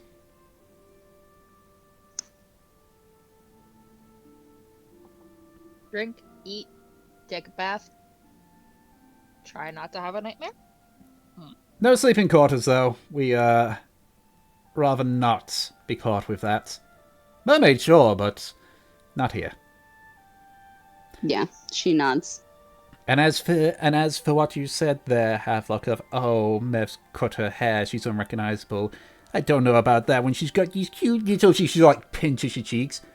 Oh no, Rita. These little cheeks, and of course, other parts of her, shall we say?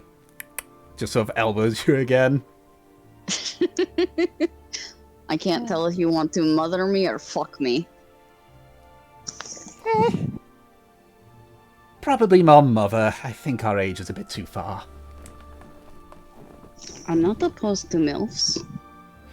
Well, I'm not at that stage yet, am I?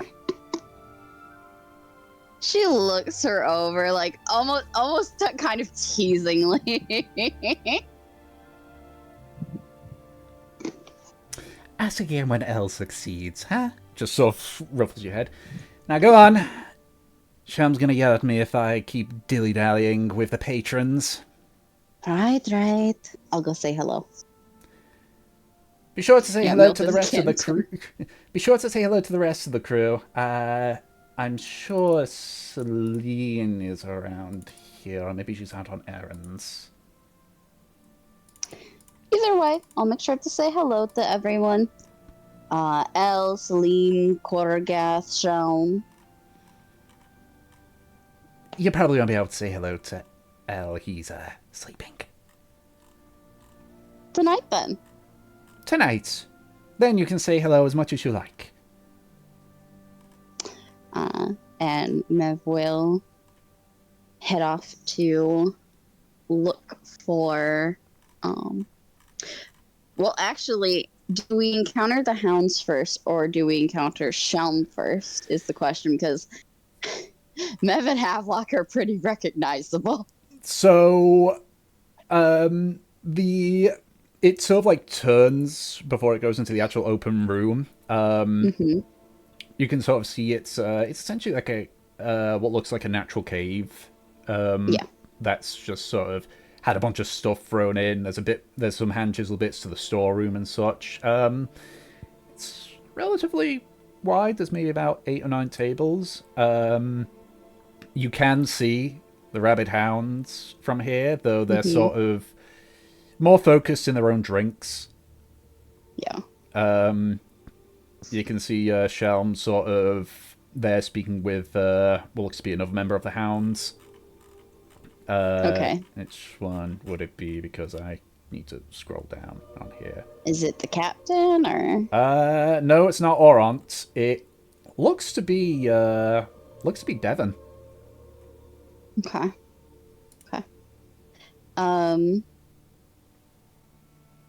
Then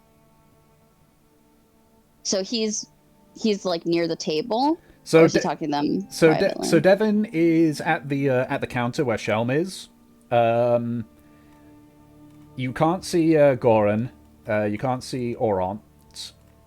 Okay. But you do see Myers, Rourke, Forst, and Luck. Then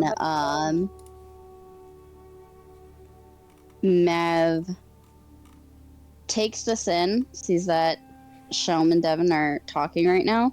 She's going to tap Havelock on the arm. Want to go surprise them? Can we do it my way? Well, I was going to sit by them and ask what they're sulking about. What were you going to do? Slap of invisibility and we spook them. Oh, come on, that's mean.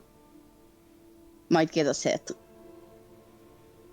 It's all in good fun. I think I prefer my way. Sorry. Fine, but we are gonna scare them at some point. We have to. Some point. She will go over to the table where the majority of the hounds are at and kind of just like sweep in on a seat by them. What are you guys doing? They sort of like mope for us. You see them mope for a second. Description for everyone else. So this is going to be a lot. So, and my brain's already died on who's sitting there. It's Luck, Forst, Rourke, Myers, and Devon's over with Shelm. So Yep. I'll go from top to bottom. So you see one of them, he looks to be in his mid-40s. He's human. You can see that he's wearing like a thick leather coat with a greenish cloth pants, but you can see he's got a beer belly on him. He definitely has eaten well. Relatively bulky arms, and is just like completely bald on his head. I'll skip Devon. You see a Minotaur. Looks to be around his 30s, give or take. Black fur, but you can see he's got tattoos from his neck going to the front of his chest in a set of like various flowers in bloom. His horns are sort of like almost like at complete right angles. You know, like you typical the typical. My brain has died again on the animal. I wanted to say ox horns, but no, ox horns is right. Pretty sure. You can see a dwarf. Looks to be in his late 50s, also completely bald, no beard, surprisingly. He's sort of just wearing a typical, just grimy brown tunic that you can sort of see attached to his belt what looks to be a pair of chainmail gloves. And then the other one you see is a relatively young-looking Goliath. Looks to be maybe his mid-20s. Surprisingly skinny for a Goliath as well, but you also notice that his left leg is somewhat deformed and twisted, and just from this angle you can see that it's shorter than his right leg. He's got a tattoo that sort of starts from on the left side of his forehead and covers the majority of his left side. As they're all just sort of like drinking, they all sort of like look, they do a double take, and then Rourke just like stands up and is just like looking at you somewhat in like sheer surprise and almost like horror. Well?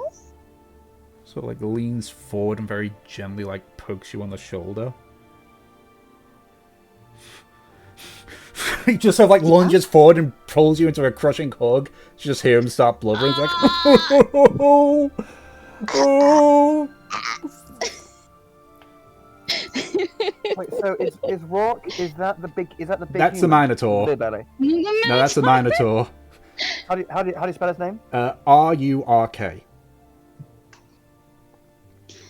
Okay, I need to figure out what all these descriptions go with what names. Mm-hmm. Hi, big boy. He's just he's just still sobbing, and so after a few seconds, he finally lessens his grip. He's just sort of like, oh, sorry. Just sort of like looks over at Havelock. He just just starts running towards Havelock. Are you doing anything, Havelock? Are you? Yeah. Oh no. We thought we lost you. Just. We watching and we tried.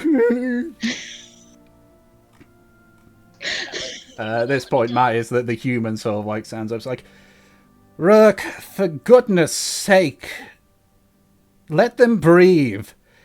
Also, what are you both doing here? Hi. Don't hi me. Do you have any idea? We used our best wine in memory of you. Well, maybe you poured the wine a little too soon. Clearly, and I'm desperately hoping that Oront asks you to pay for it. So, Havelock, We're not still dead. being crushed, tries to speak up. If you stick around, we'll have better wine in a couple of days. Oh, sorry, Havelock. You just sort of like push down, just like gives you a rough pat on the shoulder. Oh. I'll go get Oront. He'll want to know. Just sort of like lumbers into another area, which you know is where the bathrooms are. yeah. She gives them like a big smile. I'm sure that everyone looks like they've seen a ghost. Everyone except Forced, but you kind of know that's his regular demeanor. Yeah. Well, this has been a headache and a half. You've not even heard what happened. What happened? You mean after your little escapade near Toe? I mean, it wasn't really an escapade. I can't control the storm. You went overboard. I mean, yes, that is what happened. In her But defense, that isn't the end of the story, technically, because I'm here. We're here. I feel there's a lot of tales that's going to need to be said, and I don't know. I don't know if I'm going to be bothered to talk about this. It's been a long few weeks. Let's just put it that way. She thinks about this. It's been months.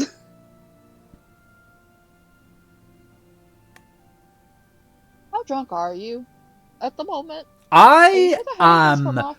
I am perfectly sober enough to scald you both. That's what it is. At this point, Forst speaks up. Don't know why you're saying that it's been bad for you. Luke's been the one dealing with all this shit. For the unaware, Forst is it's dwarf. Can you spell forced, please? There you go. There you go. And Luke, who they refer to as spelt like this, they are indicating towards the Goliath. And these are all crew of the The Rabbit Hounds. Yes. They are main crew. Yes, well, I suppose it was tough for Luke as well. Having to do the best he could with the damage that was done, I suppose could be difficult for him. Luke just quietly nods.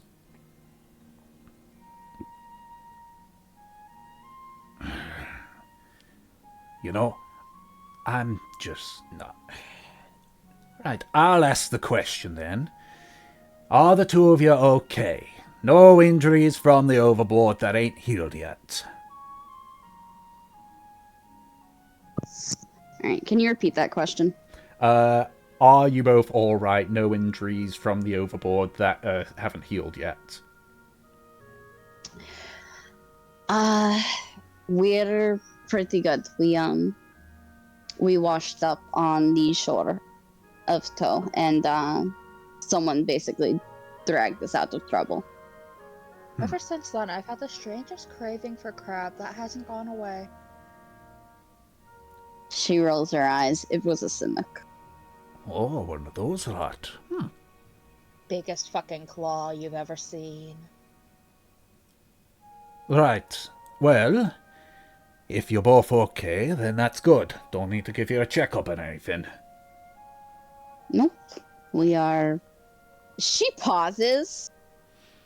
Actually... Oh boy, what is it? It's not related to going overboard. Okay.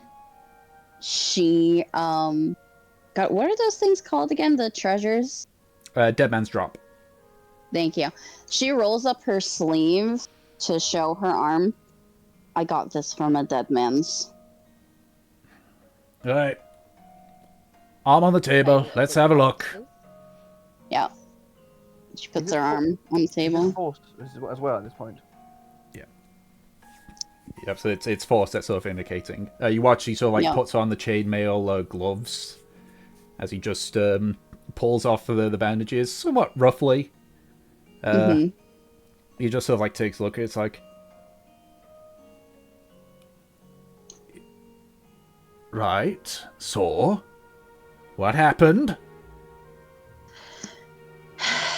We found a drop, and I was careless. I stuck my hand in, and basically some sort of bear trap mechanism sliced clean through. Clearly not clean through. You can still move your hand, right? Yes, it's quite painful though. And she gestures to Aki. It was actually worse. Before he healed part of it. Sort of like... Go on, Ed. No, I was going to say, if you are looking over to the other three, we both, like, have found a table and this look of sitting down and look very awkward. Oh my god. They in Yukaro? Yeah, we funnily enough actually met them in tow. We've been traveling with them ever since. Right. He sort of like rummage in his pocket and pulls out what appears to be like a sort of leather strap. Do you recognize this as well? It's to bite down on. Oh god. Just like toss it over. Don't worry, it's clean. You're not going to like saw the rest of it off, right? No. But if it hurts when you move it, then the last thing I want you to do is scream. She she actually like takes the leather strap, puts it in her mouth, just lays her head on the table while he does this. Alright. Hammer the table if it gets too much for you, alright? Mm-hmm. And he starts like trying to put your wrist through the full movement that it regularly does. Okay. It fucking hurts. I will Do let I need you to make like a con save or I will let your discretion on if it's too much for Mev or not. So, like your rolls that you usually do, like the little con saves, probably. that's what I was thinking. Yeah, as I say, entirely down to Well. you on that one. This God, is let's Mev's get our suffering. nat 1. Hey! 23. Mev just like she is biting into this thing, hissing. Yeah. It feels like an eternity, but in actuality, it's only a couple of seconds. Mm-hmm. Before he just like roughly puts the just puts it back in neutral. He just sort of like wraps his hand around your wrist, and he's gonna cast some healing magic on it. Yep. He just like lets go, just sort of like taps your head a few times, get your attention. She looks at him. There's like just like a little bit of tears in her eyes from how painful it was. Well, the bad news is that it's going to be a bit of time for it to heal. Good news is that you're not going to lose movement, full movement of your hand. Might be a bit stiff once it fully heals, but eventually it'll sort itself out. You said your friend there healed it a bit. Mm-hmm. Keep doing it. It speeds it up. She spits the strap out, sits up. Hurts like a fucking bitch. Well, yeah, you nearly got your hand cut clean off. Right. Thank you. If healing magic goes well, you should have your wrist back to normal in about 2 weeks. You just let nature do its course. Yeah, you're looking 3 to 4 weeks. Right. Not terrible time, but I wish I didn't have to do it at all. I mean, you don't have to do it at all. 3 or 4 weeks, I said.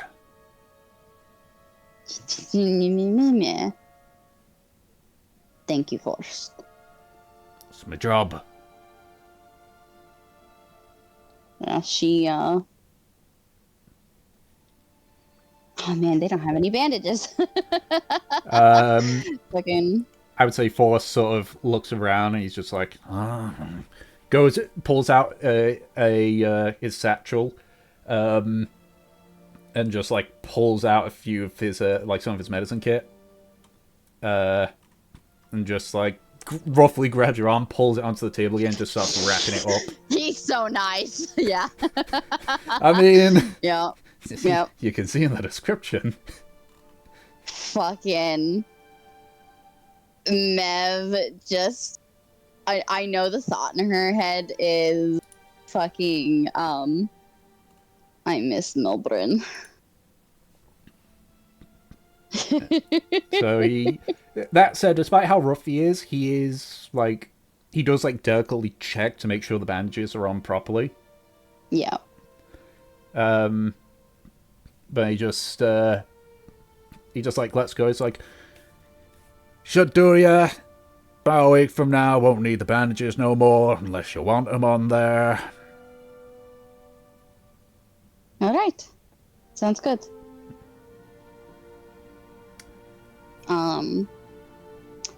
By this point, has Luck come back with the romp? Yep. Okay. So for everyone else, the individual they called Orant is he looks to be in his late 50s. Very messy, unkempt beard. He has so like his grey hair. Mervyn Havelock, you remember it was short. It's gotten a lot longer now to just above his shoulders. Okay. You can see he's sort of like putting back on a blue overcoat, and you can sort of see being held by Rook is his tricorn hat. Mm-hmm. Wait, who was being introduced just now? Gentleman called Orant. Orant. Yeah. The one thing you actually notice as well is he like puts his right hand through. It ends in a wooden prosthetic. Now you just see like as he just adjusts the hand to just basically be, you know, sort of in a relaxed pose. He says like, well, well, well. You're not ghosts, are you? Certainly not. I could be, and Havelock cast invisibility on himself. She shakes her head. We're not ghosts. You see Oran just be a bit taken aback by that, but just sort of like shakes his head. So that's a party trick that he got. Yep. He uses it even more now. Great. Well. They just see a piece of bread from the table floating away as Havelock eats it. That's weird. Well, welcome back to both of you.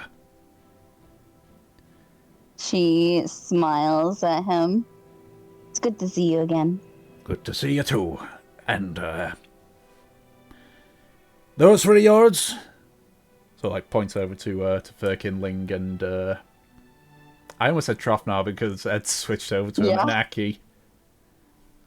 If you look, we're just almost like sat bolt upright, like exchanging the mildest of small talk and very awkwardly sipping what's not alcohol. Oh my goodness. She shakes her head. Those three are our new crew. We picked them up in tow. Been traveling with them since back down south. New crew. Well, you didn't have to go overboard if you wanted to get off the rabbit hounds. Oh, please. You know that wasn't it. Rook, go get those for you and bring them over here. They're sticking out like sore bleeding thumbs. And he just sort of like takes a seat at the table. No fucking kidding. The three of you, this big burly Minotaur just sort of like walks up to the three of you. It's like, hey. Can I help you? Yeah, Captain wants you to sit with us. What have we done? What's happened? Oh my god! Well, if you don't, I'll just go back and tell him that. No. It's fine. I'll come willingly. I'll be fine. And Aki's sort Someone of very. write down the first transgression. Oh my god, yeah. Oh, okay. What about you two? And Aki will stand up and walk with the Minotaur. Yeah. Well, the Minotaur's just looking at Killingham for, just seeing what their response is. Sure. I guess. And then he walks back with FT. At this point, Orant's just sort of like leaning back, feet on the table, just relax kind of deal. As they sit down, it's like, so, You're the new crew then, huh? Yes, indeed, we are the Talaria. My name is Aki. This strapping fellow is Kindling. That's Fur, and of course you know Mevelair and Havelock intimately. And I guess if we use the local vernacular, then yes, we are the crew. Yes. Few steps back. What's your crew called? The Talaria. So like the ones that won in that tournament in Ember, huh? That's The very us. same. So you're not just copying the name, you... Huh. Indeed. Mhm. Yeah. We're not ones for stealing valor, I'm afraid. Well, you seem to be happy stealing some of my crewmates, but, you know, different thing entirely. So salty. In It's fine, we've got plenty more. in respectfully, we didn't know that they were technically already contracted or to a different crew when He's they joined busting ours. your balls, Aki. He's what? Sorry. He's I'm making- busting your balls. I'm making a joke. Taking the piss. Removing the urine. Yes. Myers, I think you found someone just like you. Well, I do not talk anything like that, Horant.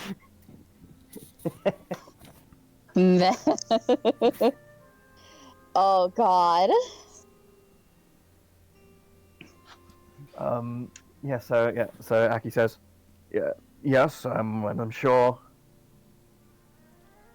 Dear Mevelair here must have been catching all of you delightful fellows up with our adventures and misadventures of the last couple of months that our company, our crew, has been together. Actually, no, and I'm quite interested to know why. Yeah, well, it can wait, Myers. Rest of the crew ain't here. Also, What are they? Goran's down at the dry docks, seeing the final workings of the repairs. Devon's over there, just so like points over to where Shelm is. Esther, as he is, has been running up and down the docks, trying to get any information about the weather coming forward. Right. What were you saying, Ed? well, I was going to say, well, I suppose we have introduced ourselves to you. How about you and your crew introduce yourself in kind? Orant, was it? Aye, Captain Orant of the Rabbit Hounds. Delighted to make your acquaintance. Quite an outfit you're sporting. Thanks. It's from my previous job, let's say. Fancy smancy job. It was fancy smancy. Paid well, too. If I asked what that previous occupation was, would I be able to keep my life? Merchant. Ah, Yep. Switched over Fair due enough. to circumstances outside my control. interesting. Well, I hope those circumstances weren't too anguish-inducing. They were out of my control. That's all I'm saying. Understand? That fella over there is my first mate, Myers. I, too, was a merchant, and was Oron's number 2, which is why I got this job. Glad to meet you, Myers. I'm And sure how- you and- are. And how are you acclimating to your new life? You know, there's so much effort that needs to be made to work this. I remember having to simply order stuff to people and it was done, but I'm getting used to it. I'll survive. Capital. Oron mumbles something which you can hear, Aki, because you can also lip read. Just saying, like, yeah, you'll survive, but your ego won't. Aki chuckles at that. Oh, I'm so glad that you share in my pain and find it funny. Myers, be polite. I am being polite, Oront. So... Look, he's so happy. Don't worry, Myers. I don't mock you or belittle your situation. I'm sure you wouldn't. I see you saw like a pained smile at that. Anyway, some of our crew's missing right now. But we got our gunnery master who ain't here, Goron. He's a bit of a hard ass. Don't worry about it when you're speaking to him. He's a weird little dwarf. Prefers to be on the seas and the land. Which one was the first mate again? Myers.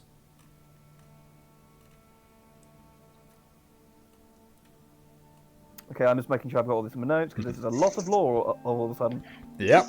Welcome to Pirate Former Crewers. I've got a No. massive document I have to work on. So, Oh, Lawrence just is the wait. captain, former merchant who turned to due to his control.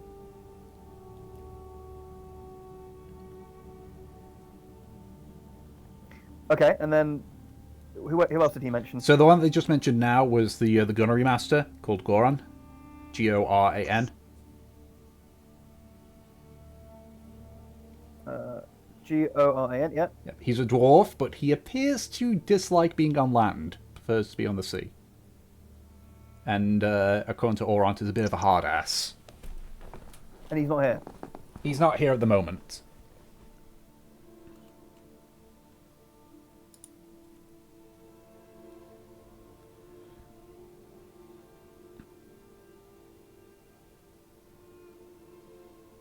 Okay. All right. Yeah. So it says, oh, interesting. I suppose. Does he ever lighten up or show a warmer side? When we're out at sea and he's not working, yeah. Fair enough. Fair. Then there's God damn it. then there's Devon, who Oi, Devon! Let Sean bleeding work. Get over here. You see, the man they called Devon here, looks to be around his late 20s, mousy brown hair, very skinny. He's wearing a scruffy tunic. Nevin Hallock, you can see he isn't wearing his apron. Yeah, of course. It's just Be weird if he was.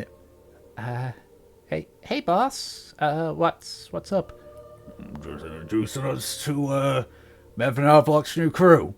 Oh, Mevin Havlock survived, by the way. Oh, Hi, sweetie. hi, Mev. She smiles. And Aki sort of with a wry smile says, "I must say, out of all their many talents, some of the most remarkable is their survivability." Okay. Yeah, I'm Devon. I'm the cook. Can't cook anything for you at the moment because I'm not on the ship. So, sorry. He's the biggest sweetheart. He just sort of rubs the back of his head. You can see him blushing. He seems it. Perhaps, although perhaps by his frame, he maybe could be doing with trying a bit of his own cooking. And Aki actually tries to do like a full smile. I mean, I do, but I just can't seem to put on the weight. Don't Ooh. Just don't worry. It was just meekly takes Kindling's hand and just it was shakes just a rib with Jape. I didn't. Anyway, the rest of your bally number, Orond. Right. Well, sure, I've been acquainted to Rourke. Points to the Minotaur. He's our quartermaster. Keeps everything in line. Big softy. Unless you piss him off. Don't piss him off. I mean, not my fault. Oh, Rourke, you're an angel. Don't worry. Oh, thank you, Mev. And Aki says, I may have been a bit terse with you before at first glance, Rourke, but now I see you and understand you for the man you are. You do seem delightful. See me for the Minotaur, huh? There's an audible groan from most of the people. Oh, Aki no, I was laughing. Aki does like a nervous laugh along. Quite indeed, indeed, Rock. Jokes are my strong point, but I try. Well, it's you want to play yourself. That was excellent. But yeah, I try to make sure everyone's happy while not getting angry. Don't want to awaken the old blood. Right. That's well, I suppose we're all fortunate then. So, who else have? Next is Forced. Forced, I've been doing some work, have you? May have hurt her wrist. And yeah, Aki like just looks down to like the wrist that Mev got injured. Fresh bandages on it. It's the fact that it's got any fresh bandages, and he goes, "Oh, Force, I take it you've seen to Mev's injury then." Mm-hmm. Excellent work. I think I did all I could to keep the hand in the wild. I'm glad that we're somewhere a bit more where she can get a bit more serious care and an extra pair of hands. You're a healer, right? Of the sort, yes. Then you could do more. Okay. What do you suggest? Keep healing it. Excellent. I'll keep at it.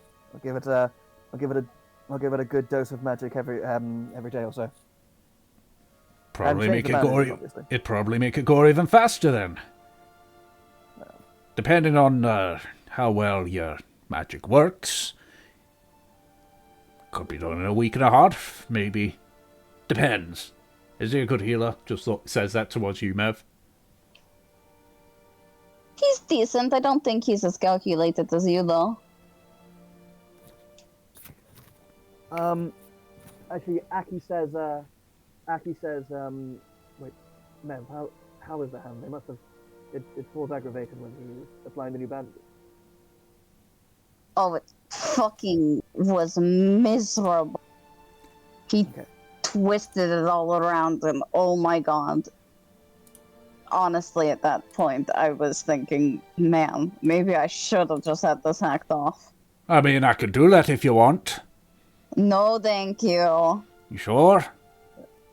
I'm positive. I'm quite fond of my hands. Yes, the lady said no, Falls. I think she'd much prefer to have the two. And Aki says, no, nevertheless, let me see if I can do something about the pain. And there's almost like a certain like sonorousness to when he says pain. And he took care of it right now. And you get a one. Wow. You're gonna get Fuck one. what Mev says. You're gonna get one Balm of the Summer Court as well. So you get The lady 1d6. said no, doesn't listen when she says no. So you get Cool. 5 hit points if you took any damage, and 1 temporary hit Can point. anyone is else hear basically- me? Yeah, I can hear you. Yeah, we Yeah, can hear cool. you just fine. Cool. Awesome. Alright, you can hear. Good job. No, don't sound bitter. When do I ever sound bitter? Always. She smiles at him. He doesn't smile back. He looks very See? unimpressed. See, she makes like a little portrait, like frame with her hands on Force's face. The pinnacle of grumpy. Just continues to stare at you unamused. Yeah, Forrest is a bit of a dick. He's very talented. Oh, definitely. Those tattoos, too. Mm-hmm. In fact, that's where Rook got his. It hurt a bit, but it was okay. Who's next? A navigator. Esther. In here right now. He's, got a little bit of OCD, so to speak. He, loves to plan the navigations and has fallbacks and fallbacks for those fallbacks, so he's been for the past few days getting all kinds of information.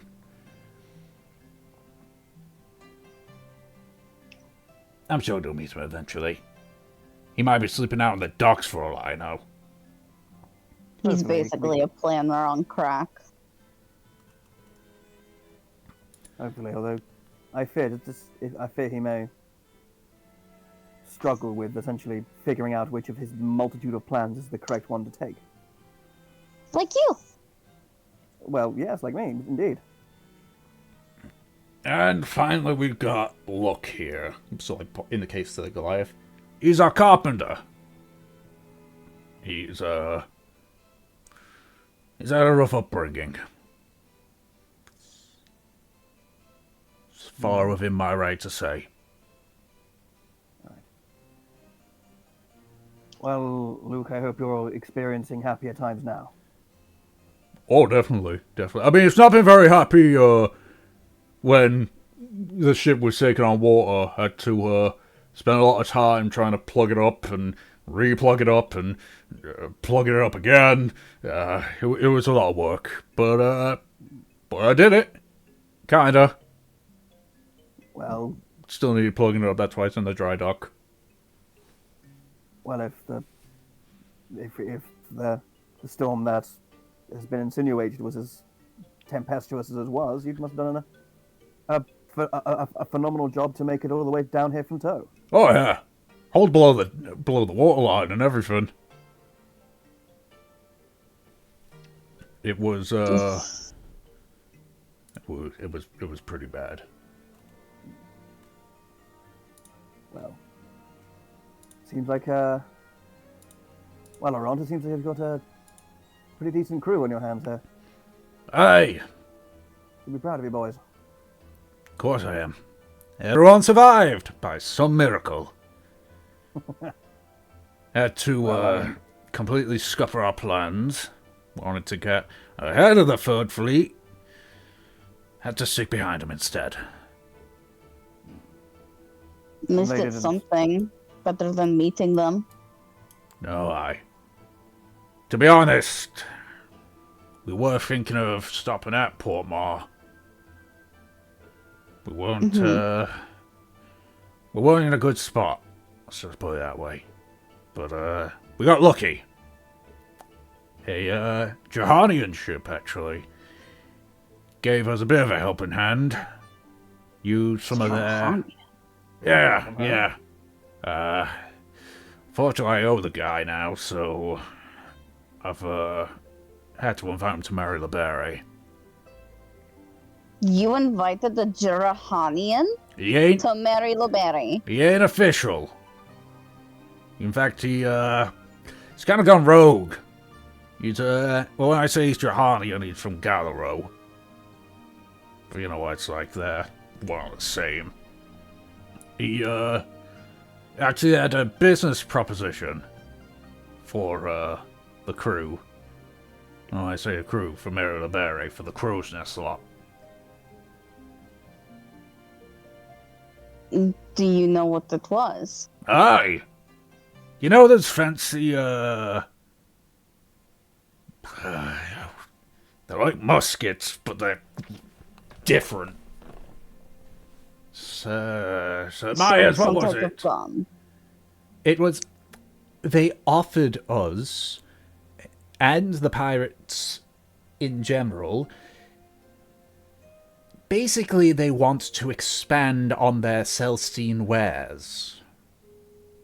And they say they found alternatives, and they're willing to share that with anyone and everyone, but according to their words, regulations won't allow them to do that. They want a, shall we say, less official way through.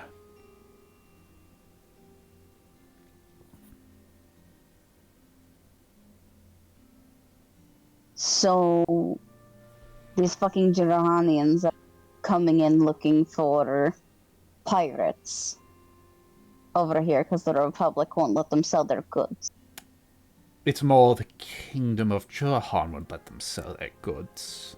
I feel that they want the Code followers to potentially start harassing Johanian vessels, taking some of their goods, and in exchange we get some Celestine stuff, or find a way to sell it in the Republic onto the black market. I mean, she thinks about this. I know Jurahan's like on the other fucking side, but it seems troublesome. I don't trust it either, but there is a bit of wordplay involved in all this. See, I invited them to marry LeBerry. Mm-hmm. But what if the Dockmaster says they can't stay? I held up my side of the bargain. Fair enough. She nods. And even then, if they get in, I mean, the crow's nest scrutinizes everything. Oh, yeah. I know what I did might get me in trouble, but from my time, it's about making a risk on an investment. If the crow's nest say yes, we all benefit. If the crow's nest says no, well, I might get small punishment, but I doubt they're gonna, I don't know, throw me overboard or anything. I got a bargain, sure. I'll take it if it means helping out Mary LeBerry. When do you think they'll arrive there? How long was this? Well, a couple of months back, I think. That's the main thing we're waiting for, really. They said they had business in Port Mar. Said that they'd do that, relax a bit, and then they'd come here. At that point, I suppose we'll be taking them over to Mary LeBerry. I've sent a message over to them anyway. But She that'll take some thinks time. about this. Glances at Havelock and then Aki.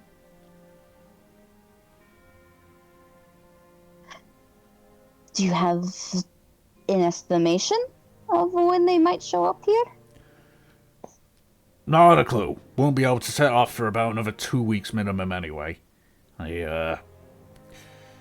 Ship's still undergoing its final repairs, and we gotta make sure it works fine, then we're gonna start stocking up for the journey to Mary LeBerry. Mev starts like tapping her hands just on the table.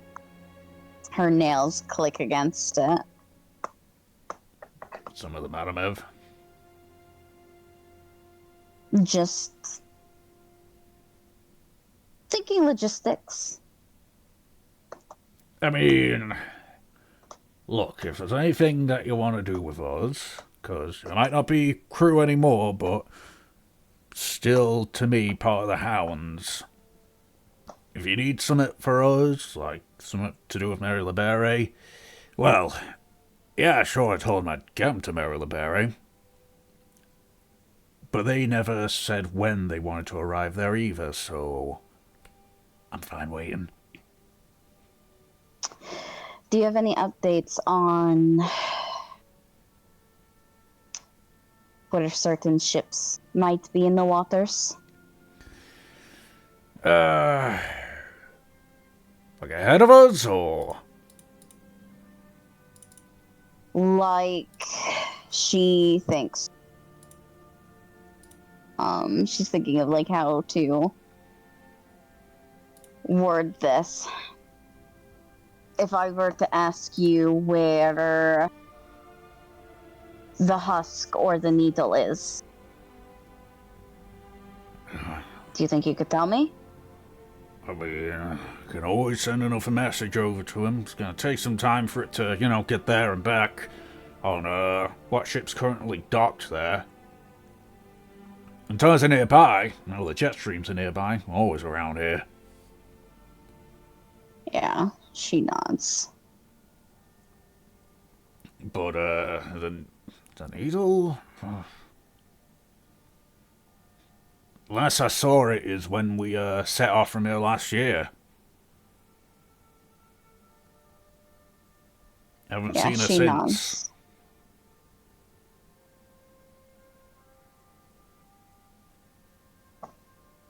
All right. I may have a request of you guys, but I need to talk it over with other people. Is that all right? Really? Or aren't we doing requests now? Aye, we're doing requests. If you got a problem with it, you can fuck off, Myers. It's really not a huge deal. It's just basically, if things go well, I would ask that you transport a couple people. That's it. What kind of transporting people we talking here? Nothing illegal. I promise some people passage to Mary LeBere. You'll have to excuse me to with this kind of tone, but you allowed people to go to Mary LeBere? No. They're not Jarahanian. Oh, cool. So it's just a step below what I did. At least I saw a potential benefit. She smiles. Look, we're gonna be stuck here for some time. And if you've got, is that your only request, or is that the only thing you're thinking of? We might come along too, but otherwise that's it. Well, we're stuck here for at least a week. So, anything you need to do there, by all means. After that week's over, ship will be fine. If you want to come along, that's fine, but keep in mind we'll have to head to Mary LeBere first. Made a promise, keeping the promise. After that, though, obviously, we can sail the seas, or if you got any places where we can hunt, by all means. But understand, if you come with us, we are heading to Mary LeBere first. I expect as much. Alright. I just need to work out my own plans. Well, this has been a reunion, that's for sure. Well, if that's the case, Devin, go get us a whole bunch of drinks. We need to, celebrate this. And, you, I suppose your friends too, got a story to tell us, don't you? At this point. Same with us. Sure do. So let's do what we do and share stories. And that is probably what we're going to call it good. Yep. Because we went over nearly an hour. Yay! We made it to the Emerald City. By the way, you can unmute Brad. Okie dokie. Fucking finally. We made it. We talked to other people.